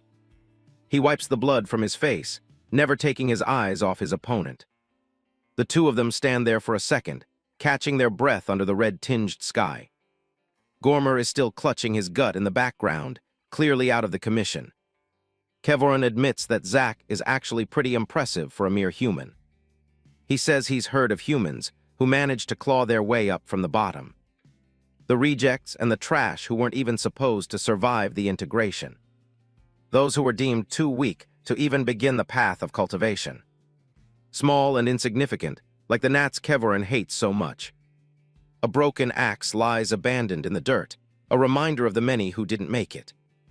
Kevyn explains that people like Zack are ones who fight until the heavens themselves have no choice but to acknowledge them. Zack stands there, surrounded by the system's prompts, the first human to truly push back. They call them defiers, individuals who spit in the face of fate. And apparently, Zack has more potential than most of them. Kevyn says it's almost a shame that someone like Zack has to die here. But since Zack is defying him, he has no choice but to bring down the hammer. He swings his massive blade in a horizontal arc, forcing Zack to duck for his life. Zack skids across the rocky ground, trying to stay out of reach of that dark energy. He throws himself forward, his axe clanging against Kevyn's armor one more time. Zack grinds his teeth, knowing that one more mistake will be his last. Zack's axe slams into Kevyn's chest, but the impact creates a massive shockwave that fails to move the demon. Kevyn stands completely unfazed, his ornate armor glowing as it absorbs the brunt of the blow. Zack is thrown back by the magical feedback, skidding across the rocky terrain and cursing the demon's superior gear. Refusing to stay down, Zack charges forward again with a roar, while Kevyn prepares a deadly counterstrike. As the demon lunged forward, Zack thought fast, grabbing the entire banquet table and hurling it right into the demon's face, throwing off his rhythm and sending him into a blind rage. The demon's face twists in sudden anger and confusion as he realizes this human isn't going down easily. A heavy impact sends Kevyn stumbling back through the ruins of his own camp, debris flying everywhere. Dazed, Kevyn struggles to process how a native can keep up with a noble scout from the demon world. Zack continues his relentless assault, closing the distance before Kevyn can regain his footing. Zack's swing connected squarely with the demon's chest. The sheer force of the axe slamming into the leader's armor sent him flying backward with bone-shattering momentum. Seeing his commander in peril, Azan cries out in alarm as the battlefield is engulfed in smoke. A massive crash echoes through the clearing as the magical blast levels a nearby tree. Kevyn snaps at Azan to stay focused, but the brief moment of distraction is all the opening Zack needs. Looming out of the dust cloud like a vengeful shadow, Zack brings his weapon down in a lethal arc. Kevyn's eyes widened in sheer terror, cold sweat pouring down his forehead as he witnessed the brutal death of his subordinate. Zack slams his axe into the earth with bone-shattering force, the impact vibrating through the entire clearing. Without missing a beat, Zack leaps into the air, his movements a blur of focused aggression. He tackles Kevyn with a savage yell, the two of them crashing into the dirt in a tangle of limbs. They grapple on the ground, each combatant fighting for the leverage needed to deliver a final blow. Kevyn gained the upper hand, but Zack fought back by digging his fingers into Kevyn's face with a primal, savage intensity. He clenches his hand with a guttural growl, Kevyn's cries of pain muffled by the crushing grip. Desperate, Kevyn screams for Kayla to shoot Zack, indifferent to his own safety in the face of death. Kevyn draws a small blade with a sharp sheathing, the steel glinting with a cold promise. With a brutal thrust, he drove the blade straight into Zack's side, pinning the protagonist to the ground. Zack's agonizing scream rang out, making the demon believe that victory was finally within his grasp. Demon blood gushed from Kevyn's eyes, but he didn't give a damn. His eyes were locked on a single goal, finishing off the mortal pinned beneath him. A sudden discharge of energy from Kevyn's armor jolts through Zack, causing him to stagger back. Zack's hand pats the ground, searching for his primary weapon as he recovers from the shock. Kevyn, though drenched in blood, continued to mock Zack with a crazed laughter, sneering if this was really the extent of a defier's power. Zack's hand finally closes around the handle of his axe, his resolve hardening with every breath. From above, the demon sneered, intoxicated by his perceived advantage. His face was a mask of hollow arrogance, completely oblivious to the fact that they were both teetering on the edge of a deadly stalemate.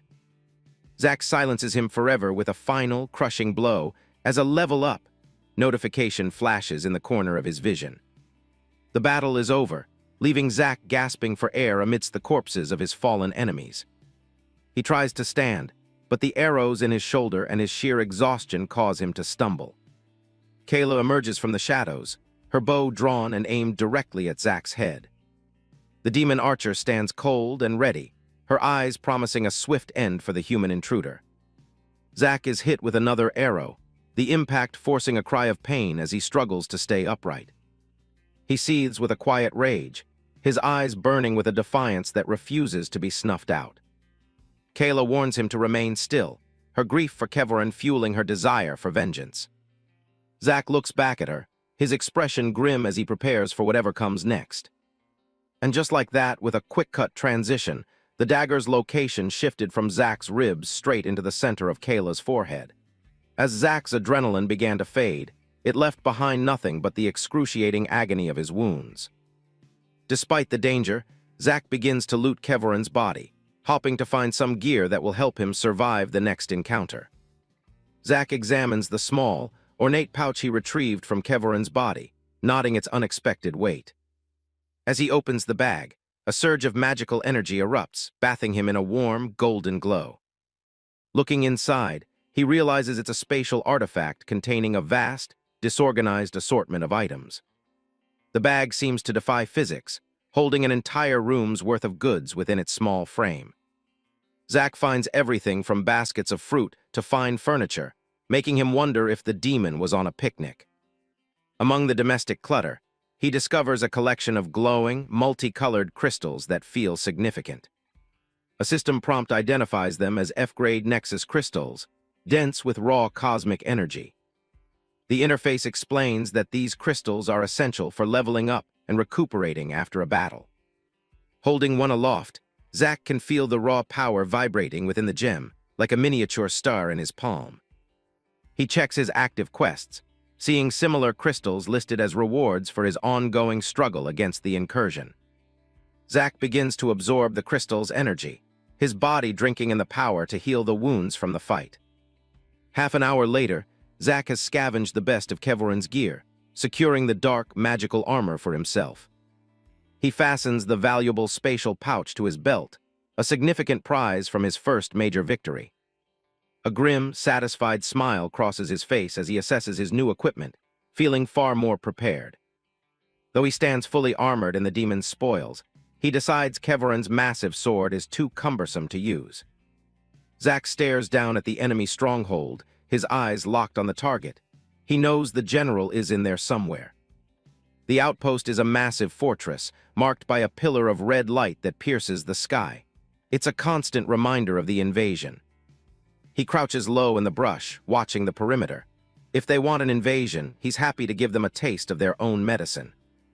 Panic erupts at the gate as demon soldiers scramble to respond. They've finally noticed the mess Zack left for them outside. The guards are clueless, rushing blindly toward the source of the chaos. They can't even fathom what's actually hitting them. A squad of reinforcements dashes through the portal, swords drawn. They're hopping to find an army, but there's only silence waiting. The lead soldier skids to a halt, his bravado instantly evaporating. The scene ahead is worse than any report. He looks around in disbelief. The brutal efficiency of the slaughter leaves him speechless. Corpses litter the ground, twisted and broken where they fell. It's a grim testament to Zack's power. Zack retreats into the shadows, his breathing heavy. His axe mastery is climbing, but a direct assault on the general is still suicide. He looks down at his own body, covered in grime and dried blood. Brute force isn't going to get him through those gates. Every inch of him is battered. If he tries to kick down the door now, he'll be shredded before he even sees the general's face. With thousands of demons on the island, he needs a new plan. Whittling them down one by one will take forever. He shifts his gaze to the mountain. There's a constant stream of demons moving between the outpost and a cave higher up. Whatever they're doing up there can't be good. It looks like they're scouting or mining for something vital. While a few wander off, the bulk of their forces stay behind the walls, busy building up their new city. Zack watches them from the darkness. He wonders if they're just mindless creations of the system sent here to test him. But as they laugh and joke among themselves, the reality sinks in. They aren't just NPCs, they're real living beings. He catches himself wondering if they even want to be here. Maybe they're just as trapped in this game as he is. His eyes harden as he pushes those thoughts aside. It doesn't matter who they are or what they feel. They are on his island, desecrating his home. Sympathy has no place in a war for survival. The only way he's going to talk to these invaders is through the edge of his axe. That's the only diplomacy they'll understand. He leans against a tree, steadying himself. He still has a family to find and a world to reclaim. If he has to become a monster to save his people, so be it. He's already crossed that line. He decides to shift targets. Hunting down the remaining heralds will weaken the general's grip before the final showdown. Once they're dead, he'll come back for the head of the invasion. He turns and disappears into the woods. Tracking them down isn't easy. He spends days traversing the island, checking every corner and high point. He continues his grim work, his axe mastery slowly ticking upward with every kill, nearly 200 down. His hunt takes him to the jagged coast, where he slaughters everything in his path. The count keeps rising. He scours the small, cramped caves, leaving a trail of bodies behind him. He's almost halfway to his goal. Zack pulls himself up a steep rock face, his muscles screaming with the effort. They have to be hiding somewhere. He finally reaches the summit, the wind whipping at his cloak. The climb was worth the view. He takes a moment to breathe and wipe the sweat from his brow. He was just looking in the wrong places before. From up here, the entire island is laid out before him. The red beam of the outpost feels small from this height. A flicker of movement catches his eye. He narrows his gaze, focusing on a nearby ridge. A massive beast is perched on a branch, its body cracked with glowing orange energy. It looks ancient and dangerous. Zack steps into the clearing, drawing its attention. He's found what he was looking for. The stone monkey lets out a deafening roar as Zack uses his eye of discernment to scan its stats. It's part of the Azrazak clan. Finally, he's confirmed that the last two heralds are an imp and a pack of these monkeys. It's time to get to work. The creature screams again, its mouth glowing with fiery heat. It's not alone. A whole pack of the beasts comes charging down the ravine, their heavy footsteps shaking the earth. Zack doesn't hesitate. He launches himself forward, meeting the first of the monsters head-on. A single, powerful strike sends the monkey flying. Zack's mastery level is skyrocketing with every swing. He cleaves through another, the counter hitting 899. He's closing in on a massive milestone, and he can feel the change coming. Zack pauses as the last beast falls. These stone monkeys are territorial. That's why he hasn't seen them until now. If he wants to find the next herald, he'll have to push even further into the heart of the mountains. High-pitched screeches echo through the ravine. More of them are coming, and they sound pissed. He spins around as another shadow looms over him. It never ends. A whole pack of the creatures comes crashing down the cliffs, their heavy forms shaking the ground. They roar in unison, a wall of stone and fury charging straight for him. They really don't like visitors. Zack tightens his grip and readies his axe. He's more than ready to see what these apes are really made of. He's been fighting non-stop since the system arrived, trapped in a cycle of blood and steel. He tears through the first wave, the counter ticking past 900. The mindless violence is starting to feel like second nature. At first, the system made no sense to him. It was just numbers and death. 921-1000, he's so close he can taste it. His mind drifts to his friends and family. Is there anyone left in the world he once knew? 939-1000. But the more he thought about it, the more he realized that the old world is gone. There's only the hunt now.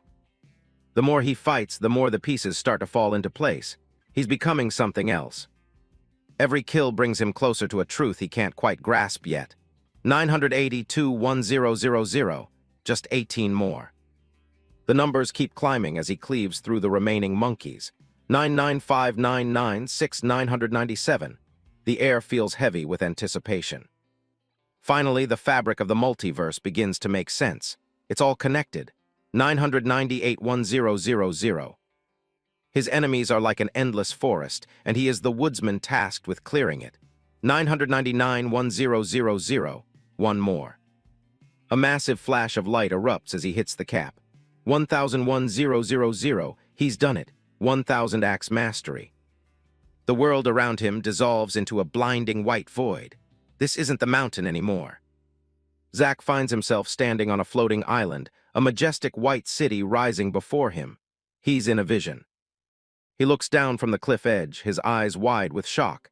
This is beyond anything he's ever seen. Below him, an impossible army of stone colossi and winged warriors marches through the clouds. It's a sight from a legend. Each soldier radiates an aura of overwhelming power. He's just a bug compared to this. Zack stares, paralyzed by the scale of it all. He can feel the raw energy vibrating through the air.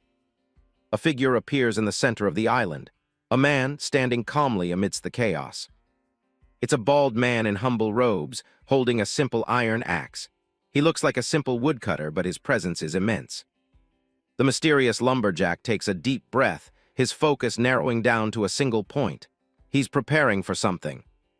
He lifts the axe high above his head, purple lightning crackling around his body as he channels a terrifying power. With a single, slow downward swing, he strikes. The motion is deliberate, carrying the weight of the entire world. The world shatters. A massive fissure of purple energy tears through the sky and the land, splitting the reality itself. Zack watches, speechless. This wasn't just a swing, it was a fundamental law of the universe being rewritten. The shockwave ripples through the vision, throwing everything into chaos. The sheer force of it is incomprehensible. The message from the system flashes in his mind. Dao Seed gained heaviness. He's achieved a breakthrough. The vision explodes in a final burst of light, and Zack is slammed back into the real world. A massive crater is left where he stood. Zack gasps for air, his hands trembling as he grips his axe. The power he just saw is still coursing through his veins. He looks at the ravine he just created with his next strike. The mountain itself has been split open by his new power. He slumps against a tree, his body completely exhausted. Around him lie the shattered remains of the monkey pack. The Tao, he's heard of it in legends and myths, but he never thought it could be something real, something he could touch. The system confirms his new status, Tao Seed of Heaviness, a permanent boost to his strength and endurance. This changes everything. He doesn't fully understand what it means yet, but the feeling of power is undeniable. He's no longer just a survivor. Zack grips his axe, the energy of his breakthrough pulsing through his arms. It feels like he's finally glimpsed a fundamental truth of the multiverse. In his mind's eye, he sees the mysterious lumberjack again. The weight behind that man's attacks was something transcendental. He realizes his previous technique was flawed.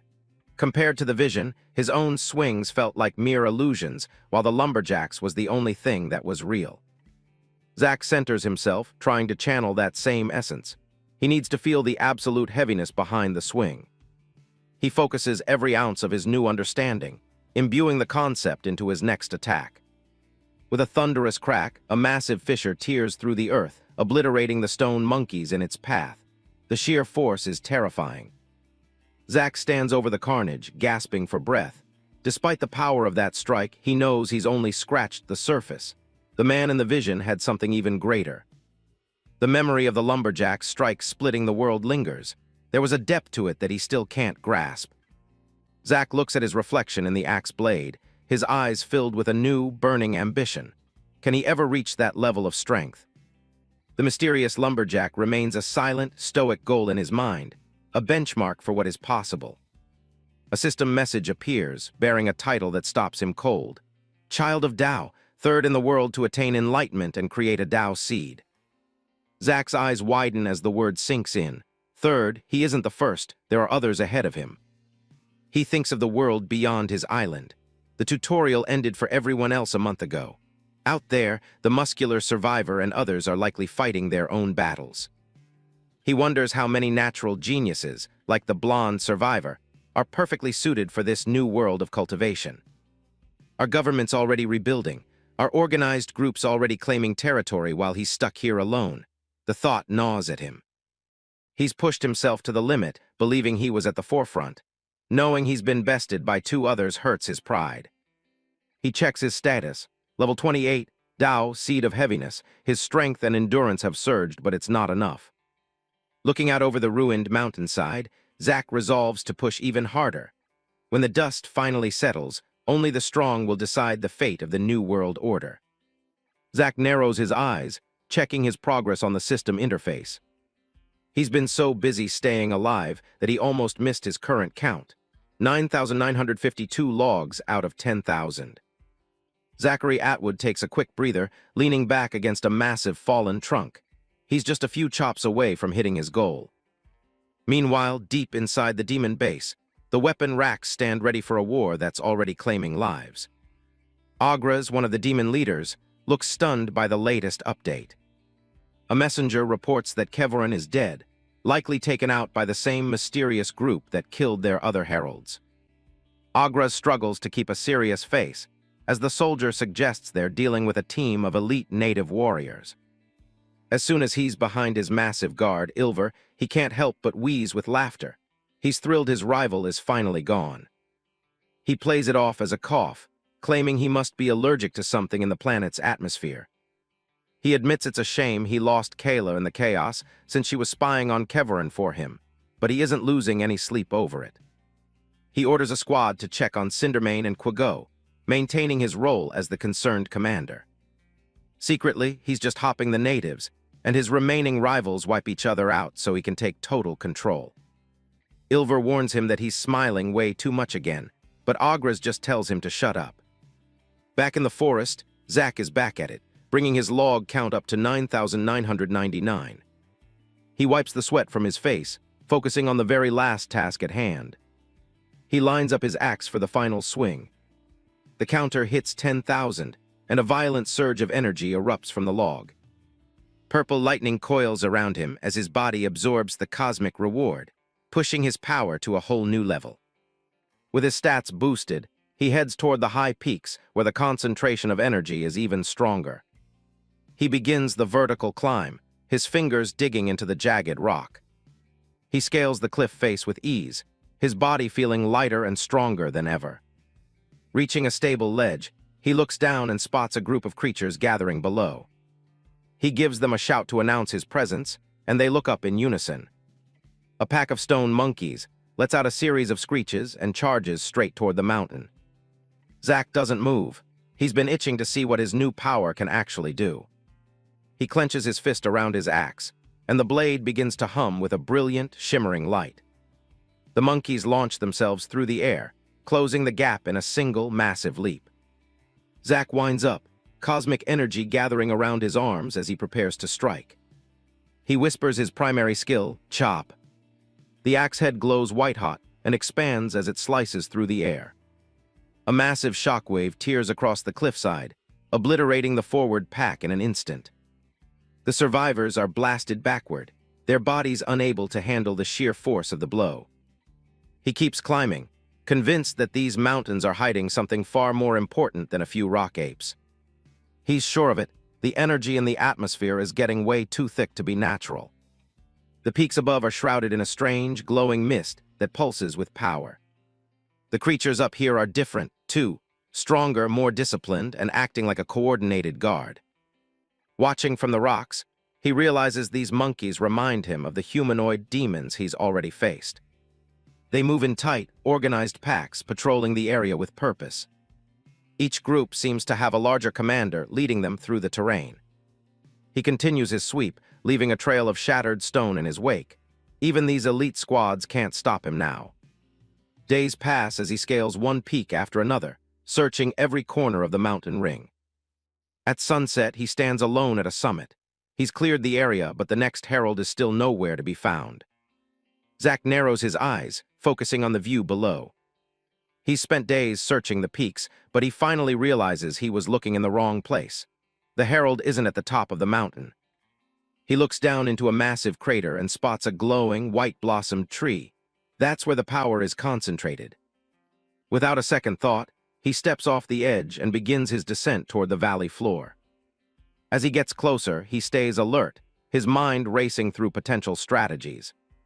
But then he stops dead in his tracks, feeling a massive spike in energy. The tree is even more impressive up close, pulsing with deep purple and red cosmic veins.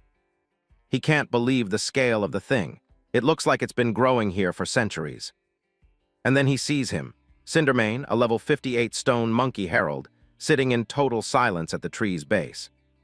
The beast is huge, with dark purple skin and a brilliant red mane that gives him his name. He looks like a statue, completely still as he meditates under the glowing branches. But the peace doesn't last long. His eyes snap open, glowing with a dangerous yellow light. Zack doesn't waste time and initiates a surprise strike from the air, bringing his massive axe down with everything he's got. But the herald is faster. He catches the enchanted blade with his bare hands, the force of the impact cracking the ground beneath them. Zack is stunned. He's never seen anything just catch his axe like that.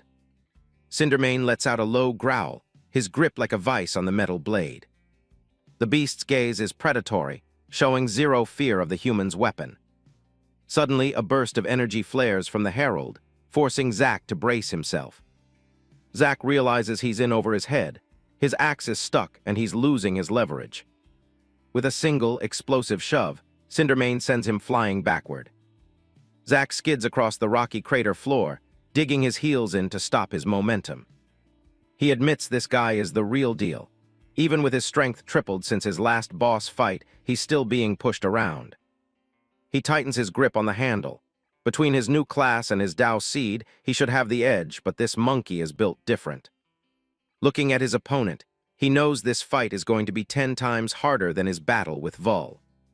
He takes a measured step forward, resetting his stance. Cindermane matches his movement, his own footsteps heavy and deliberate. Zack launches himself into a dash, his speed a blur as he closes the distance. The herald doesn't wait for him to arrive, and charges head-on into the fray. The beast stomps the ground, channeling cosmic energy into the very earth. Massive jagged rock spikes erupt from the crater floor, aiming straight for Zack's chest. The stone cracks and groans under the pressure of the herald's magic. Zack reacts instantly, his axe becoming a streak of light as he cleaves right through the obstacles. He jumps over the remaining debris, his eyes locked on his target. He comes down from above again, but Cindermane is already moving to meet him. They clash in midair, a violent collision of raw power and steel. Zack swings with enough force to level a building, his focus entirely on breaking the herald's guard.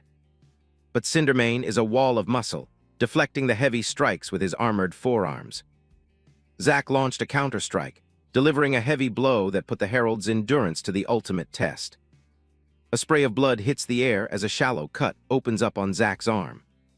The fight is getting messy, with red droplets splattering against the dark wood of the tree. They trade a dozen blows in a heartbeat, blocking, dodging, and striking in a frantic dance of death. The white blossoms of the energy tree are now stained with blood as the battle intensifies.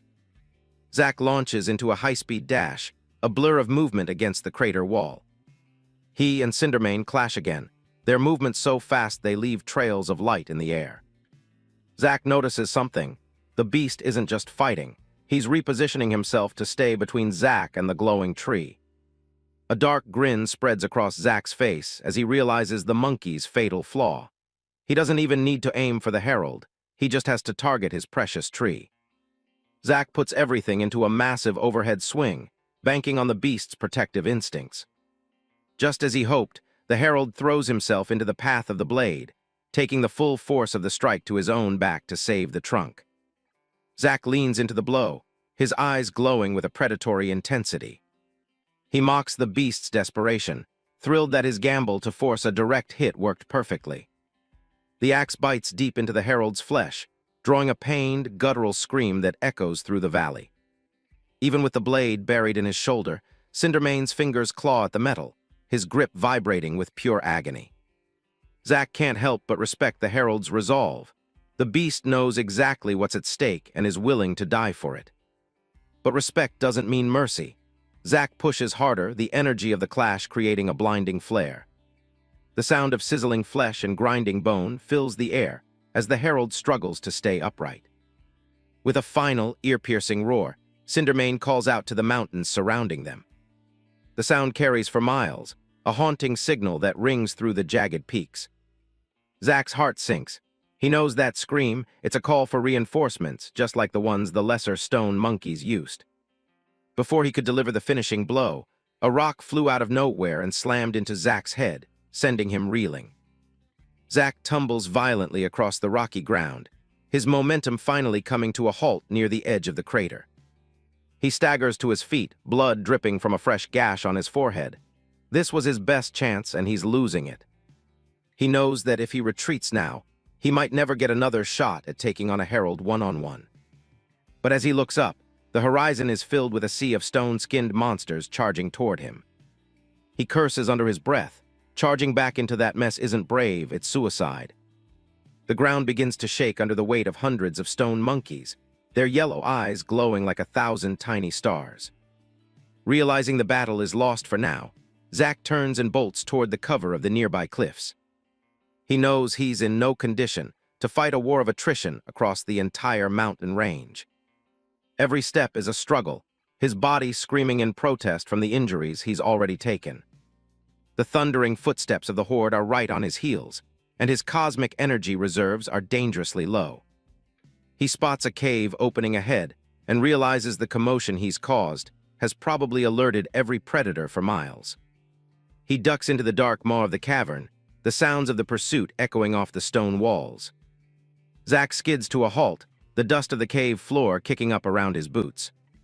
He looks back to see the first wave of the horde reaching the entrance, their roars filling the cramped space. He catches his breath, a wild, desperate plan forming in his mind. He knows it's a gamble, but it's the only one he has left. If he wants to live long enough to settle the score with the heralds, he has to change the rules of the game. He grips his axe handle tight, channeling the last of his energy into the blade. He needs a strike powerful enough to bring the whole place down. With a primal yell, he strikes the cave ceiling, the impact triggering a massive explosion of rock and dust. Huge boulders rain down, crushing the lead stone monkeys and sealing the entrance with a deafening crash. Zack stands in the darkness, wreathed in dust and shadow, as the cave-in settles and the roars of the horde are silenced. A massive explosion rocks the cavern, sending shockwaves through the dark. Tons of rock come crashing down as the mountain caves in, burying the monsters that were just giving chase.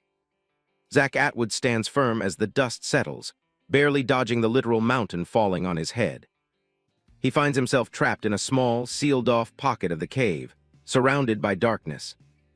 The young man starts bandaging his wounds, frustrated that even with his new power, he's still getting pushed to the limit. He checks the pile of rubble, knowing at least one of the last two heralds is close by on the other side.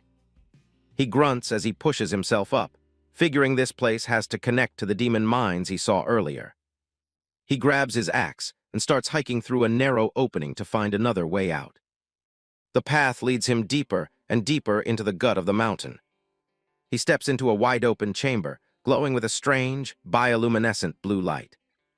Touching the cavern wall, he can feel the cosmic energy buzzing right through his palm. With energy this thick, he's certain the fourth herald is hiding somewhere in these depths. He continues his trek, scanning every shadow for any sign of his target. A sudden sound echoing from up ahead makes him freeze. He quickly hugs the rock wall, moving as silently as a ghost. Peeking around the corner, he spots something moving in the blue light. It's an imp. He knows if one of these little guys is here, their master is close. The creature cackles to itself, busy collecting glowing crystals from the cavern floor. He watches as the little scavenger hops along, completely oblivious to his presence. The imp stops for a moment, checking its surroundings with a wide grin. It's hoarding a pile of Nexus crystals, a resource far too valuable for a common monster. Zack is surprised to see these things even have a use for them, but it gives him an idea. He plans to follow the imp back to the source and find the herald's hideout. But before he can move, a massive shadow lunges out from the dark.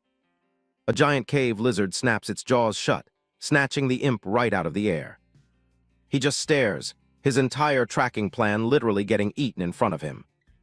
The lizard is a behemoth, its body covered in bright, dangerous-looking spots.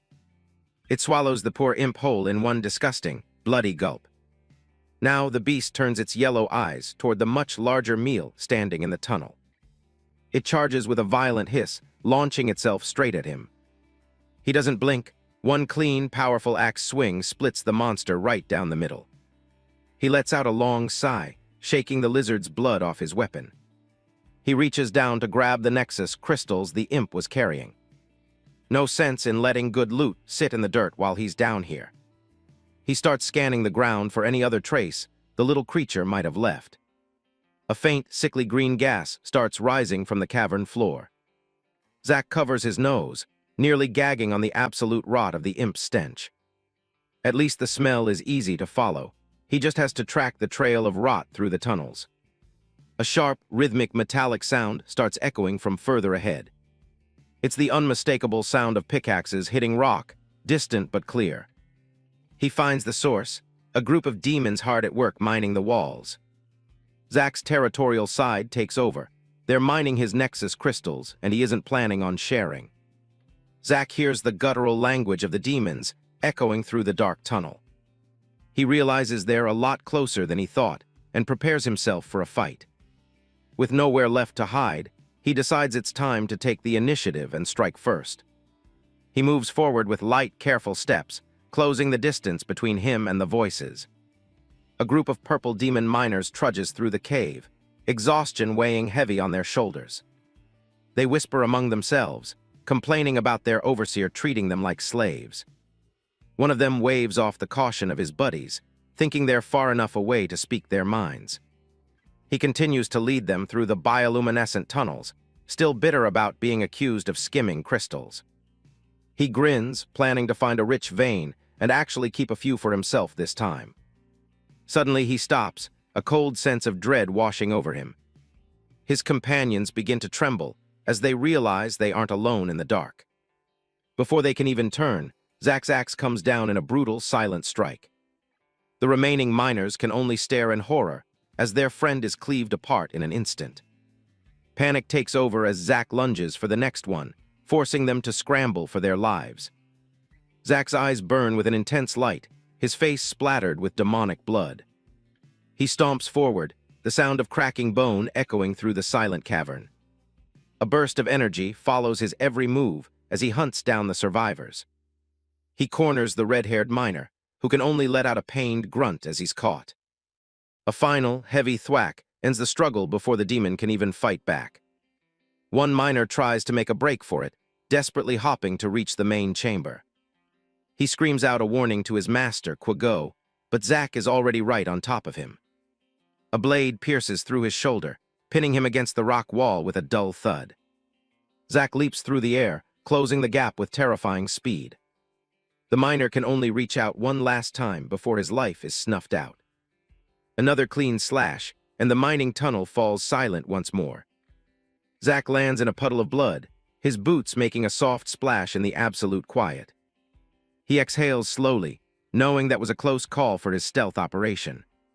He checks the area, hoping he took them out fast enough to avoid sounding the alarm. He moves toward the light, his expression hardening as he approaches his goal. As he peeks into the next cavern, he realizes he's just stumbled into the heart of the enemy's operation. The chamber is massive, filled with imps and elite guards gathered around a glowing, toxic cauldron. Xerez and the Shield Demon Knight immediately spot the intruder, shocked to see a human has made it this far. The multi-eyed imps scurry around the bubbling pot, their faces twisting in confusion. Quago, the level 44 herald, rises from his robes, his 4 eyes fixing on Zack with murderous intent. Zack doesn't back down. He walks right into the center of the room, ready to end the incursion. The herald lets out a piercing scream, unleashing a torrent of purple energy. A massive blast of flames roars through the cave, turning the air into a literal oven. Zack slides across the stone floor, narrowly avoiding the brunt of the magical fire. He doesn't wait for a second attack, he dashes straight into the fray. His axe connects with the Shield Demon Knight's massive plate, sending sparks flying with a loud clang. He puts his full weight into the strike, the heavy metal shield starting to groan under the pressure. His eyes gleam with absolute focus, searching for the one opening he needs to finish this fight. Zack narrowly avoids a swift strike as Xerez moves in for the kill. Quago shrieks for his assassin to finish the job, his 4 eyes wide with desperation. Zack doesn't hesitate, catching Xerez off guard and driving a blade home to remove the threat. Distraught by the loss of his guard, the herald screams and unleashes a violent wave of purple energy. Zack turns just in time to see the cavern fill with the herald's volatile power. He leaps high into the air, using the Shield Demon Knight's massive frame as a springboard. The purple fire roars around him, threatening to consume him as he hangs in the air. He lands with a heavy thud, his mind racing as he realizes this isn't just ordinary fire. He watches Quago carefully, realizing the herald relies on distance just like the lesser imps. If he wants to win, he has to bridge the gap and force the demon into close-quarters combat. He dives through the flames, the heat crackling against his skin as he pushes forward. With a roar, Zack leaps toward the herald, his axe ready to deliver a finishing blow. The energy clash is blinding, sending out a massive shockwave that rattles the cavern walls. Zack sprints through the thick, swirling smoke, searching for any opening in the herald's defense. He realizes the herald is desperate enough to burn everything down, including itself. His eyes land on the green, bubbling cauldron, the toxic fumes making his head spin. Quago isn't finished yet, swinging his staff to unleash another concentrated blast. The explosion rocks the ground near Zack, sending debris flying in every direction. Zack pivots quickly, his movements becoming a blur as he evades the bombardment. Another boom echoes through the chamber as the herald's power continues to erupt. Zack grits his teeth, realizing he's been backed into a corner with no easy way out. He faces Quago head-on, the herald hovering over the cauldron like a twisted priest. The demon grins, his multi-eyed face twisting in a confident, chilling cackle. He unleashes a final, massive beam of purple flame intended to incinerate Zack where he stands. Quago's grin falters as he sees a golden glow emerging from the center of the inferno. Zack charges straight through the fire, the energy from his armor forming a protective barrier. He remembers the previous owner of this breastplate and the brutal battle it took to claim it. The armor possesses a unique ability designed to block and redirect powerful attacks. He realizes that the same defensive mechanism works just as well against magical flames. He erupts from the smoke like a shining meteor, his axe held high above his head. He descends with crushing force, his impact shattering the ground and sending up a cloud of dust. Zack stands tall, his hair completely singed away by the heat, but his resolve remains unbroken. He coughs violently, blood trickling from his mouth as his body feels the strain of the blast. The thick, acrid smoke continues to fill the air, stinging his eyes and lungs. He realizes the cauldron's fumes are starting to affect his focus and coordination. He sees the herald preparing to flee, attempting to fly into the darker recesses of the cave. Zack tightens his grip on his axe, refusing to let his target escape after coming this far. With a final, primal scream, he launches himself forward in one last desperate charge. He channels every remaining ounce of his energy into a single, devastating swing. He glares at the retreating demon, his eyes glowing with an unyielding, golden light. The axe sweeps through the air with a sudden, sharp snap that breaks the sound barrier. The blade bites deep, slicing through the herald with a clean, lethal efficiency. The herald's body hits the floor with a wet thud, and a system notification confirms another level gained for Zack. Zack drops to one knee, coughing violently as the toxic green fumes from the cauldron sear his lungs and a quest update flickers in his vision. Surrounded by the mocking cackles of lesser imps, he realizes he needs to escape the chamber before the smoke finishes what the herald couldn't. He tries to cover his face, but the acrid air is inescapable, clouding his vision and rapidly draining his strength. Straining against the growing numbness in his limbs, Zack focuses his remaining energy on the source of the poison. He realizes that if the cauldron isn't neutralized, the entire cavern system will become a massive, inescapable death trap. Nearby, the remains of the defeated herald sizzle on the floor as the ambient energy of the chamber begins to spiral out of control. A massive wave of purple energy roars through the cave, mixing with the thick, poisonous green fog. Zack forces himself to stand and takes a shaky step toward the exit, his silhouette flickering against the dying light of the portal. He stumbles through the haze, his vision swimming as the full effect of the inhaled poison takes hold of his body. His breath hitches and his knees buckle, his strength finally failing him after the intense and brutal battle. With a heavy thud, Zack collapses into the darkness of the tunnel, the green smoke swirling around his unconscious form.